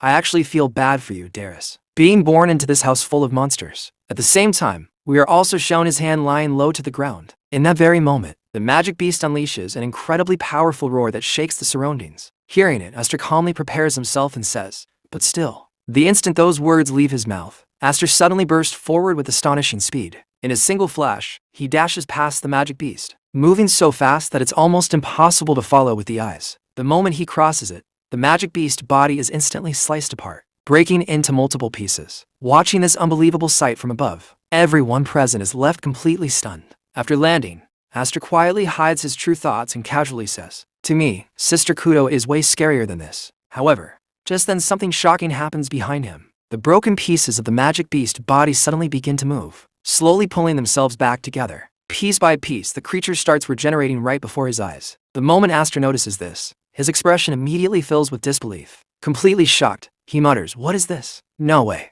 This thing isn't undead. And sure enough, the monster that had just been cut into pieces is now standing right in front of him again, as if nothing had happened. Without wasting a second, the creature unleashes another terrifying roar. Meanwhile, from above, a panicked voice suddenly echoes through the area. Viscount Highfried shouts in shock. An undead. Why is something like that under the mansion? After witnessing that terrifying power, the scene shifts to the other side where Zenith Elmheim stands watching everything unfold. A dark and sinister smile slowly spreads across his face as he calmly says, those things are drawn to the smell of death. It just showed up down there thinking it would find plenty of fresh corpses to eat. No matter how many times we cut it or burned it, the creature simply wouldn't die. In the end, we captured it and decided to keep it as the perfect opponent for testing someone's strength. He continues speaking in the same cold tone. Thanks to that, we don't have trouble getting rid of bodies anymore. Hearing those words, the fat elder standing nearby looks shocked and immediately responds. Even skilled knights can barely manage to capture an undead, and you're telling him to kill it. Are you really planning to let the Seven Wings boy die for nothing? After hearing this concern, Zenith Elmheim simply smiles even more coldly and replies, without the slightest hesitation, if that happens, it will only prove that he was nothing more than a braggart. A wing crest without power isn't even worthy of being called a decoration. From above, everyone is still silently watching the situation unfolding below. Zenith then continues speaking with complete indifference. Don't fret. Even if he dies, there are still ways we can make use of it. In fact, for us, that might be even more convenient. The moment those chilling words leave his mouth, everyone around him falls completely silent. For a brief moment, no one says anything at all, as the cold and ruthless meaning behind his words sinks heavily into the air. Amid all of this, the blue-haired boy watches the scene unfold while silently thinking to himself, after all that big talk he just gave, don't you dare die easily on me, Aster. After that, our attention returns to the fierce battle between Aster and the magical beast. From their clash, waves of incredibly powerful energy are being released, spreading through the entire area as the fight continues. In the middle of the battle, Aster keeps analyzing the situation in his mind. As he continues attacking the creature again and again, he thinks, no matter how many times I cut it, there's no real impact at all. And compared to a normal undead, this regeneration is insane. He continues thinking while carefully observing the monster's movements. Undead are already dead to begin with. Despite all these problems, Aster still stands his ground firmly in front of the beast, refusing to back down as he continues fighting it head-on. While facing the creature, he calmly reminds himself, to fully kill one, you have to burn it in sunlight, or purify it with a holy weapon. If you can't do either, then the standard tactic against undead is simple, don't engage. However, he immediately rejects that option in his mind. But obviously, retreat isn't an option here. Then, with determination growing stronger in his eyes, he continues thinking, and if I just use basic textbook tactics, then there's no point in being Seven Wings. Even while facing a nearly immortal enemy, Aster remains standing without hesitation, ready to find his own way to defeat the monster. Aster clenches his resolve and declares to himself, I have to prove my worth. With that determination burning inside him, he suddenly swings his weapon forward, unleashing a powerful strike toward the front. The attack carries overwhelming force, and as he releases it, he shouts, by overpowering an undead with sheer strength. In the very next moment, an enormous explosion erupts from the clash. A massive and powerful blast shakes the entire area, sending dust and shockwaves spreading in every direction. The people watching from above are immediately stunned by the sheer amount of power released. One of the elders stammers in disbelief. What incredible magic power. Meanwhile, the other elders stare down at the battlefield with wide eyes and say in amazement, so this is the power of the Seven Wings. Another voice quickly follows, filled with urgency and curiosity. What's happening down there? Did he defeat it? Throughout all of this, Zenith Elmheim continues watching the scene calmly and silently. Unlike the others, he shows almost no reaction at all. Then, as the dust from the massive explosion slowly begins to clear, the figure standing at the center of the battlefield is finally revealed. It is Aster, completely unharmed and still standing firmly on his feet. Seeing this outcome, Zenith Elmheim quietly mutters with clear disappointment, what a waste. But before anyone can fully process what just happened, the magical beast suddenly launches another attack toward Aster without warning. The creature moves so abruptly that Aster himself doesn't even realize when it happened. In the blink of an eye, he finds himself directly beneath the monster. Towering over him, the beast lets out a deafening and terrifying roar, its horrifying face looming right above him. Watching this terrifying moment from above, Viscount Highfried suddenly shouts in panic, calling out Aster's name at the top of his lungs. Seeing the situation unfold like this, the blue-haired boy suddenly speaks up, saying, please don't ruin this by jumping in to save him, Lord Highfried. Hearing those words, Viscount Highfried turns toward him with clear anger and shouts back, you want us to just stand by and watch him die? Seeing how furious he has become, the blue-haired boy calmly raises his voice to stop him and says, now, calm down. Then, while keeping his eyes fixed on the battlefield below, he continues, you should take another look down there. Seems like he still has a trump card left. After hearing this, everyone's attention immediately shifts back down to the battlefield. There, they see Aster, who is in an extremely bad condition after the attack. Despite his injuries, he is still standing, and even more surprisingly, he is smiling. Looking at the results of the battle so far, Aster quietly mutters, good, looks like it's working properly. It's a bit slimmer than before. With those words, he slowly raises his sword and points it directly toward the monster standing before him. From his posture alone, it becomes clear what he is about to do. In the very next moment, an overwhelming surge of energy bursts out from his sword and shoots upward like a blazing pillar of power. The energy is unbelievably intense, so powerful that it instantly overwhelms the monster in front of him. In just a single attack,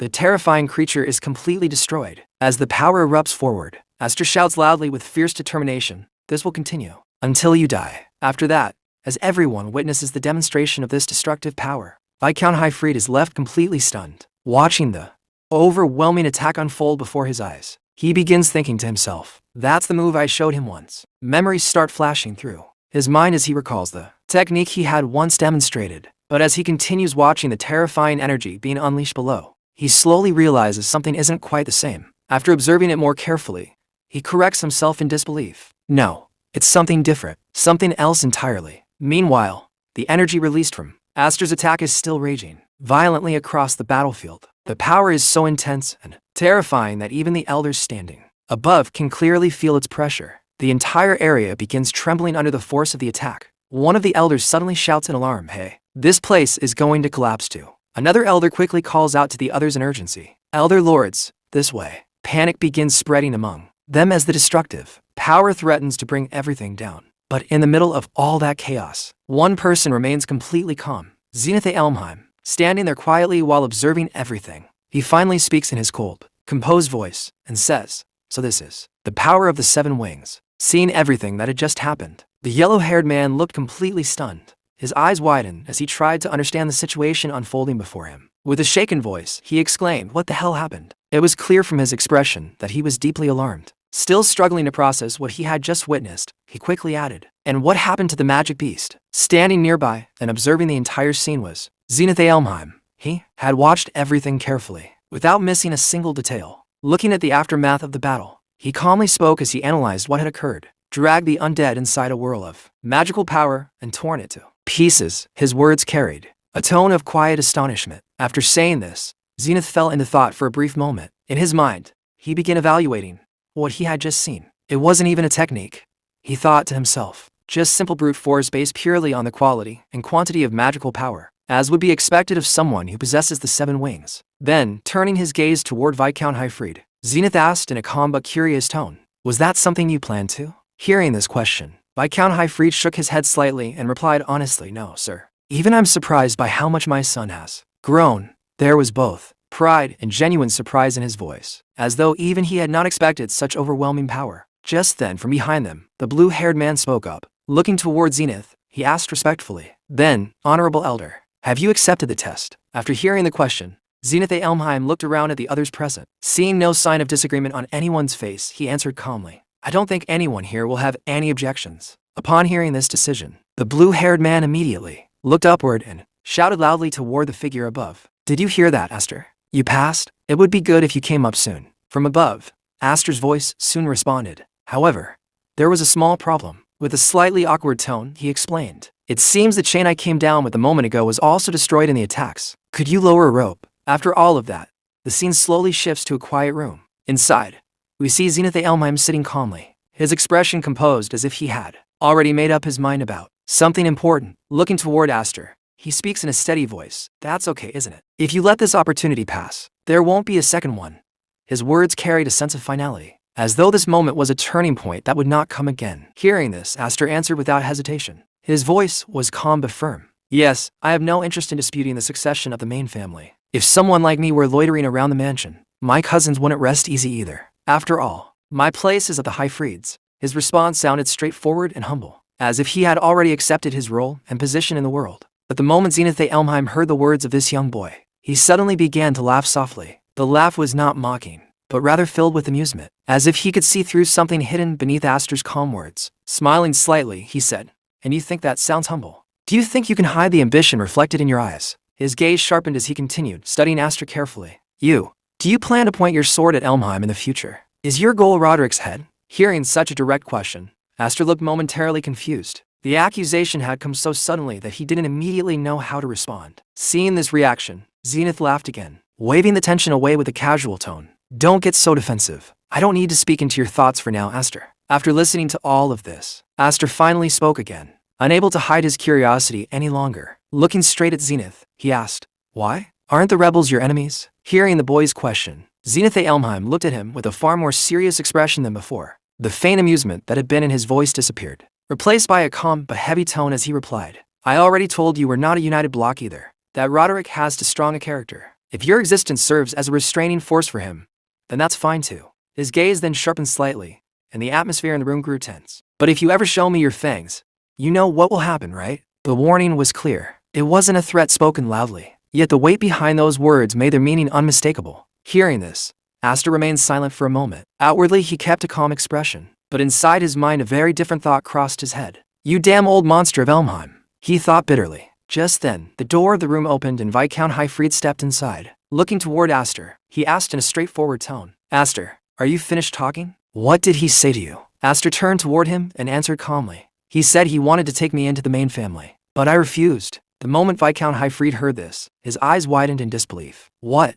He exclaimed in surprise, clearly not expecting such an answer. At the same time, another voice suddenly spoke from nearby. What a waste. If you officially came under the main family, you could have earned much greater profits than you have now. The one who had said this was the blue-haired man. Hearing his voice, Aster looked toward him carefully before speaking. You are Count Maze, aren't you? Why did Luna make a proposal earlier that seemed to help me? After hearing this question, the blue-haired man looked slightly puzzled before replying casually. What are you talking about? I just felt a little annoyance towards some brat who seemed arrogant. Then he stepped closer and placed a hand on Aster's shoulder in a friendly yet confident manner. But leaving that aside, from today you have become, both in name and in reality, a son who possesses the 7 wings. With those words, he gestured around them and said, Look around you.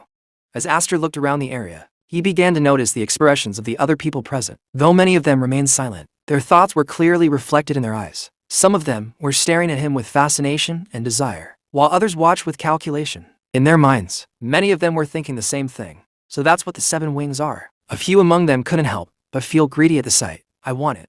That power must definitely end up in my hands. Others were far more cautious, their thoughts turning darker. No, before it becomes an obstacle, we should remove it. After all, he's still just a child. There are always ways to use someone like him. The atmosphere around Aster quietly filled with hidden intentions, ambitions, and schemes. Noticing the reactions of the people around them, the blue-haired man Count Maze spoke again to Aster in a calm voice. As you yourself said, the emblem of the 7 wings already has enormous name value on its own. From now on, in many ways, the number of people who try to recruit you will increase. Hearing this, Aster looked directly at him and asked bluntly, Are you one of them too, Count Maze? For a brief moment, the blue-haired man seemed slightly surprised by the question. However, he quickly regained his usual composure and replied, Although it may not seem like it, I am a member of the board of the Knights Academy. Listening to this, Aster quietly observed him. In his mind, he thought to himself, He's a rather strange man. Perhaps it's still too soon to consider him an ally. Just then, Viscount Highfried stepped closer and gently placed a hand on Aster's shoulder. With a satisfied expression, he said, All right then, we should leave as well. You still have to tell your sisters about the great performance you gave today. Hearing this, Aster nodded slightly and replied, Yes, father. Although if my mother sees these wounds, she surely faint. After that, the scene shifts once again, this time to the inside of another noble residence. The atmosphere there is far calmer, yet the conversation taking place carries a serious tone. A knight stands respectfully while delivering a report. Captain of the Knights, it is reported that young Darius died during the test set by Sir Zenith the other day. Hearing this, the man seated before him quietly responded, I see. The one speaking was none other than Roderick. After a brief pause, he continued calmly, I also heard that Highfried's son was summoned by the elders of the main family. What happened to him? The knight hesitated for a moment. In his mind, a thought crossed silently. Doesn't he even care about his own son? Despite the thought, he maintained his composure and answered respectfully, Yes, I have something to report about that as well. Before the knight could continue, Duke Roderick spoke again, as if he had already guessed the answer. Just as I thought, that boy also had the 7 wings. The knight looked surprised and immediately asked, Did you already know? Roderick leaned back slightly as he spoke, his tone calm but thoughtful. If it continues like this, the balance of power that has been maintained for so long within Elmheim could collapse. The knight then asked carefully, Shouldn't we take some action? However, Roderick simply dismissed the concern with a slight wave of his hand. Leave it. If Elmheim were to struggle over an obstacle of this level, it would have gone extinct long ago. Then, a faint smile appeared on his face as he added, Besides, although I'm not in a hurry, sooner or later those wings will be mine. His eyes darkened slightly as he continued. Until then, I'll let him have fun freely. Let's see how long the baby who escaped that day can endure. I'll be entertained with this for a while. Child of the 7 wings, Aster. As he said those words, the anger and hostility on his face were clearly visible. The scene then changes once more. For years later, a loud voice echoes across a large open area filled with people. Dorsil Knights Academy entrance exam applicants, register this way. Once finished, move on quickly to the next point. The place is crowded with young candidates who have come to take the Academy's entrance exam. Among them, A muscular soldier notices someone in the distance and nudges the person next to him. Hey, isn't that the famous? The other man quickly shakes his head and replies, it can't be. I heard he was a much more corpulent guy. Meanwhile, at the registration desk, another official pushes forward a document and says firmly, neither the kingdom nor the knights order will be held liable for injury or accidents during the examination. If you agree, sign here. After that, present your wing emblem. He then continues while reviewing the candidates. We can't miss someone without magic power. Very well then, the emblem of the wings of Aster and Elmheim. But the moment he is about to say the name properly, his tongue suddenly stumbles. He looks up toward the person standing in front of him, clearly startled. The young man standing there tilts his head slightly and asks calmly, did he say to present the emblem? Mine is in a somewhat difficult place to display. Can't I just use my face? The one standing there with a relaxed smile was none other than Aster. After that, the scene shifts to a grand hall, where a large crowd has gathered outside. Among them, we finally see our protagonist, slowly walking forward with calm confidence. From behind, someone keeps calling out to him repeatedly. A man dressed in green steps forward, his gaze sharp and mocking as he points at him and says, Aster, you, the smug-looking guy right there. I've never seen your face before. I don't know which noble house or country you're from, but this man's name is Vigor Smeets. With a sneer, he continues, didn't you come to the wrong place? He spreads his arms slightly, as if presenting the place itself. This is for the elite of the elites among knights. This is the selection exam venue for the glorious Kingdom Knight cadets. You know, unfazed by his words, calmly replies, then there's no problem. Vigor freezes for a moment, clearly taken aback. Then, raising his voice, he says, hey, wait a second. Everyone here has gone through strict and grueling hardship. And even after all that, they still dream of walking the glorious path of the elite, taking this exam again and again. His eyes drop to Aster's weapon, and he lets out a mocking laugh. And you, carrying a child-sized sword on your hip. Everyone here can see it. This isn't a place for a fledgling swordsman like you. Come on, if you're just here to sightsee, go home, go home. His voice echoes slightly, drawing attention from those nearby. A few people in the crowd whisper among themselves. He's at it again, one man mutters. Smeets, the new guy bully. Another person beside him sighs. He never gets tired of this every year, huh? Then his expression shifts as he looks more closely at Aster. More importantly, the guy he's messing with. Isn't he the Elmheim from the rumors? A third voice joins in, filled with quiet awe. You mean, Astor, of the Seven Wings? Hearing this, Vigor Smeets' expression stiffens. In his mind, the words echo Seven Wings. Before he can react further, someone else steps forward, his tone suddenly light yet filled with a strange familiarity. Oh my. I was wondering who it was, the newcomer says with a faint smile. And if it isn't Cousin Aster? At those words, Aster's calm expression finally shifts. He turns his gaze sharply toward the speaker, eyes narrowing slightly as he recognizes him. Gurion. Seeing Aster, his cousin Gurion smiles faintly and steps closer, his tone casual yet edged with something deeper. It's been a while, cousin. Since no one seems to know when or where you were born, I've taken the liberty of calling you cousin. Astor listens quietly, his expression unreadable. Then, without hesitation, he replies, it's a shame about Darius. For a brief moment, there is silence, but Gurion's smile doesn't fade. Instead, it sharpens. No, don't worry about it, he says lightly. A disgrace like him deserved to die. Honestly, I feel refreshed now that he's gone. Just because he was 1 year older. He was always so bossy, always throwing his weight around. He was a nuisance to me too. His eyes narrow slightly as he looks directly at Aster, the friendliness in his voice turning cold.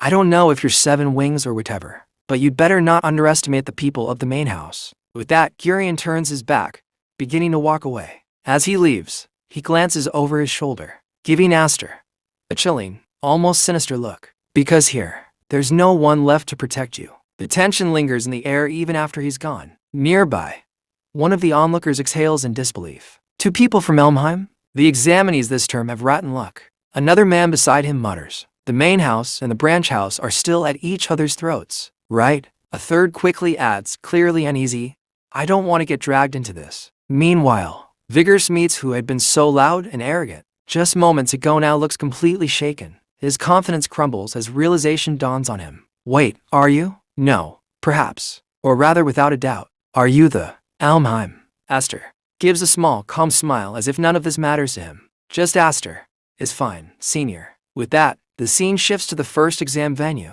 A large gathering of candidates stands assembled, the atmosphere heavy with anticipation. At the front, an examiner steps forward, his voice loud and authoritative as it echoes across the area. "Gentlemen, well done on making it here." He begins. "First, I want to express my gratitude for your courage and patriotism. We Kingdom Knights are unlike those provincial knights infesting the countryside." He pauses briefly, letting his words sink in before continuing with pride. "We serve the king." The examiner's voice rises even louder, filled with pride and intensity as he continues. "We protect the king. We are the glorious swords, who risk our lives to fight for the king.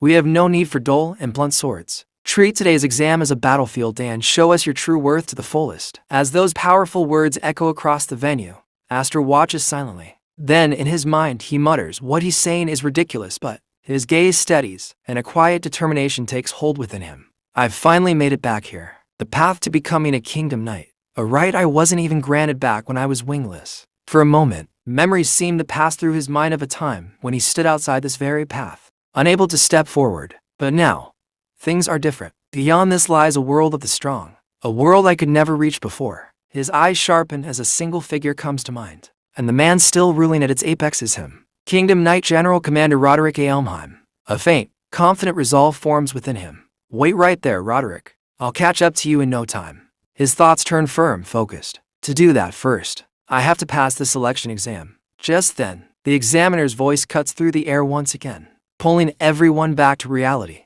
"Now then, let's get started. The first exam is this." Before he can even finish properly, a sharp whistling sound slices through the air. In the very next instant, an arrow strikes one of the candidates straight in the head, and the man collapses to the ground without warning. For a split second, silence falls. Then chaos begins to ripple through the crowd as shock spreads across every face. A voice resounds again, cold and unwavering. "First exam trial of the Arrow Tower." The declaration sends a chill through everyone present. "The last one standing among you will be the winner." Panic and confusion break out instantly. Some candidates look around frantically, trying to understand what's happening. "What are we supposed to do about this?" One of them shouts, his voice filled with disbelief and fear. Another candidate suddenly shouts at the top of his lungs, panic clear in his voice, "Run. We'll be killed if we stay here. Group up. Watch each other's backs and block the arrows." His words snap many out of their shock, and several of them begin moving together, raising their weapons and trying desperately to defend against the relentless rain of arrows. Chaos spreads across the field as people scramble to survive, forming small groups and attempting to shield one another from the deadly assault pouring down from above. From high above, the examiner stands calmly, watching everything unfold with a cold, calculating gaze. There is no urgency in his expression, only quiet observation. "As expected," he says, his voice carrying easily over the noise below. "The veterans from previous exams know what they're doing." He pauses briefly, his eyes scanning the struggling candidates before continuing. "But even doing that, the survival rate is only about 30%. Such superficial countermeasures will quickly reach their limit." Almost as if to prove his point, another candidate is struck by an arrow and collapses to the ground, adding to the growing tension and fear among the remaining participants. The examiner's tone remains steady, almost indifferent. "What we want to see is..." At that moment, the focus shifts slightly as a white-haired individual comes into view. Unlike the others, he moves with ease and precision, effortlessly deflecting the incoming arrows as if they pose no real threat to him. His movements are sharp, controlled, and almost flawless, drawing attention even amidst the chaos. Watching this, the examiner's eyes narrow with interest as he finishes his sentence. "The overwhelming, problem-solving ability that only those with a wing emblem can achieve." Meanwhile, in stark contrast to the panic and frantic movement around him, Aster remains exactly where he is, standing completely still, unmoving, as if the storm of arrows doesn't concern him at all. Noticing this, one of the candidates nearby looks at him in disbelief and shouts, "Why is that idiot just standing there? Did he faint from fear?" Seeing him like that, his cousin thinks to himself with a cold smile, "Huh? Just die and turn into a hedgehog like that?" But in the next moment, everything changes. Aster calmly pulls out his small sword, the same one everyone was making fun of. The instant he draws it, a powerful energy bursts out from him. The force is so strong that the arrows coming toward him don't even reach him, they are destroyed in midair, as if erased by his presence alone. Everyone around him is left completely shocked, unable to believe what they just saw. One person says in disbelief, He deflected all the arrows." Aster stands there calmly with a slight smile on his face and says, "Bring them all to me." We see Aster standing there, his body still releasing an incredibly powerful energy. Every weapon directed toward him is being completely deflected, unable to even come close because of the overwhelming force surrounding him. Witnessing this, one of the people nearby exclaims in shock, "What kind of monster is this guy? Not even an arrow can get near him." Even the examiner, watching closely, is stunned. He mutters in disbelief. Is he spinning the magic he released to create air currents? What impressive magical control. At the same time, we see Aster lost in his own thoughts. He quietly reflects. It's like I'm enveloped in a storm. The energy radiating from him is so intense and terrifying that the people around him are visibly affected, struggling just to withstand its presence. After a moment, someone hesitantly asks, "Did it stop? Is it over?" From above, the examiner observes the aftermath and calmly announces, "It seems quite a few survived. More than expected. But it doesn't matter. Congratulations, participants. Look around you at the corpses surrounding you. Those still standing right now are the ones who have passed the first test. On to the next test. No time to lose. Follow me, I'll guide you to the location of the next test." Everyone listens carefully to his words, the weight of what just happened sinking in. Meanwhile, Vigor Smeets, having witnessed everything, remarks with a mix of fear and awe, "What a terrifying instructor. They were shooting us with a non-stop rain of arrows." Aster simply smiles and responds casually, "What's wrong? Are you exhausted already, Major?" The man turns back toward him, confused and slightly shaken, and asks, "Why don't you look tired at all?" Everything that was happening below was being carefully observed by the examiner from above. Watching Aster, he thought to himself in amazement. He unleashed so much magic, and yet shows no signs of fatigue. Then, with a serious and commanding tone in his mind, he continued, "Aster F. Elmheim, bearer of the 7 wings, show us your courage in the following test." At some distance, Gurion was also watching Aster closely. As he stared at him,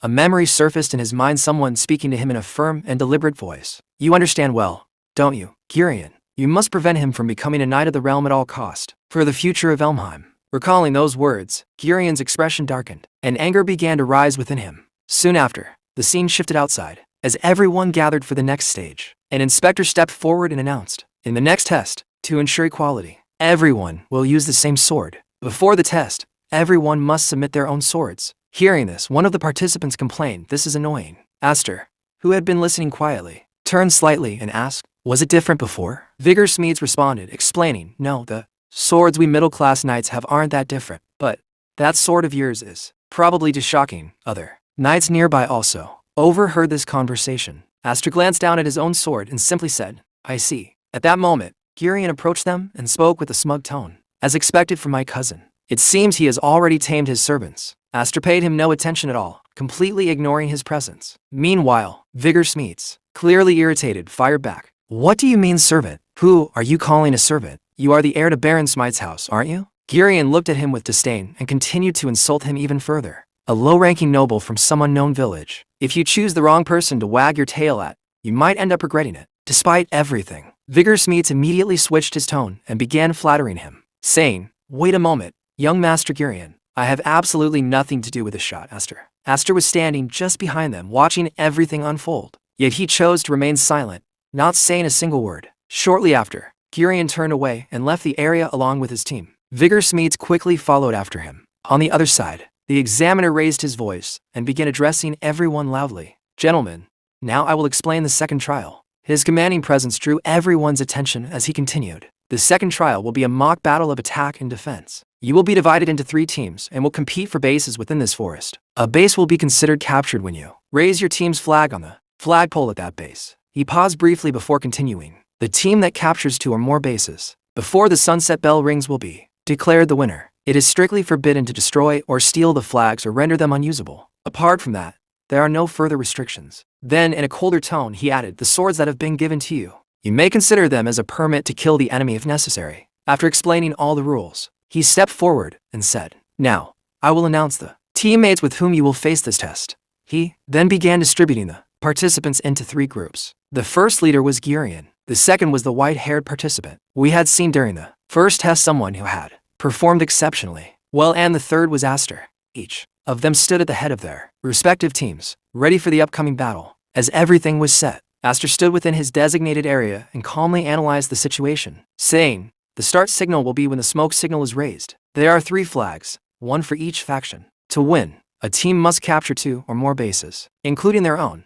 At the same time, Vigor Smeets, who had ended up in Aster's team either by coincidence or pure chance, spoke up with a serious expression. "That means, out of the 3 teams, only one will pass the test, right?" Aster calmly listened and replied, "Yes, but is that something to worry about?" Another participant, clearly uneasy, added, "That means we'll have to fight Elmheim, doesn't it?" A third person hesitated before speaking. "That's a little." While hearing their anxious voices, Aster began to think quietly to himself, trying to understand their hesitation. But before he could say anything, Viggersmeet suddenly raised his voice, his fear now fully visible. "Don't you understand? We're scared. Scared of going against Elmheim. Our rival is the young master of the main house of Elmheim. We will probably never be able to call ourselves knights with pride. In the worst case, they could exterminate our entire family and followers. For that reason, no one wants to have them as enemies." After hearing all of this, Aster picked up the blue flag in his hand and asked in a straightforward tone, "So, will they abandon the test?" Viggersmeet responded without hesitation, "There will always be another chance. It's better than ruining our lives forever. You will not be able to understand us. What we, the weakest, feel." As those words sank in, Aster suddenly began to run, his thoughts racing. "I never imagined I would be isolated in a team battle, but I understand them," he thought to himself. "I had forgotten. But for the knights, Elmheim is a tyrannical family they can never oppose. Gurion is the symbol of that regime of terror." Even as he moved forward, the words of his teammates continued to echo in his mind. "You will not be able to understand us. What we, the weakest, feel." Thinking over everything his teammates had said, Aster quietly muttered to himself, "Looking at it another way, I'm no different from them. Even so, it's too quiet. Has no one started fighting?" Moving swiftly through the forest, he headed straight toward the red flag. As he advanced at high speed, a thought crossed his mind. Or are they just being cautious? Just then, from a distance, a voice called out, "Oh, wow. So you really came alone?" Aster stopped and looked ahead. It was the white-haired participant, the same one who had stood out during the first test. The man continued calmly, "So far, everything has turned out just as he predicted." He held his flag firmly in his hand. Seeing him there, Aster thought to himself, "Is that why he stayed under the flag of his own base?" The white-haired man looked directly at Aster and said casually, "I was just getting bored with nothing to do." Then, without hesitation, he suddenly tossed his yellow flag up into the air and declared boldly, "Fight me, Aster." Aster was completely caught off guard, his mind racing in confusion. What does this mean? He wondered. At the same time, the man tightened his grip on his sword, the atmosphere instantly turning tense as the moment of battle drew near. The scene then shifted elsewhere. On another front, we see Gurion advancing with his entire team, moving forward with confidence and determination. With a cold resolve, he declared, "I'll prove it to you, cousin, how the Elmheim family fights."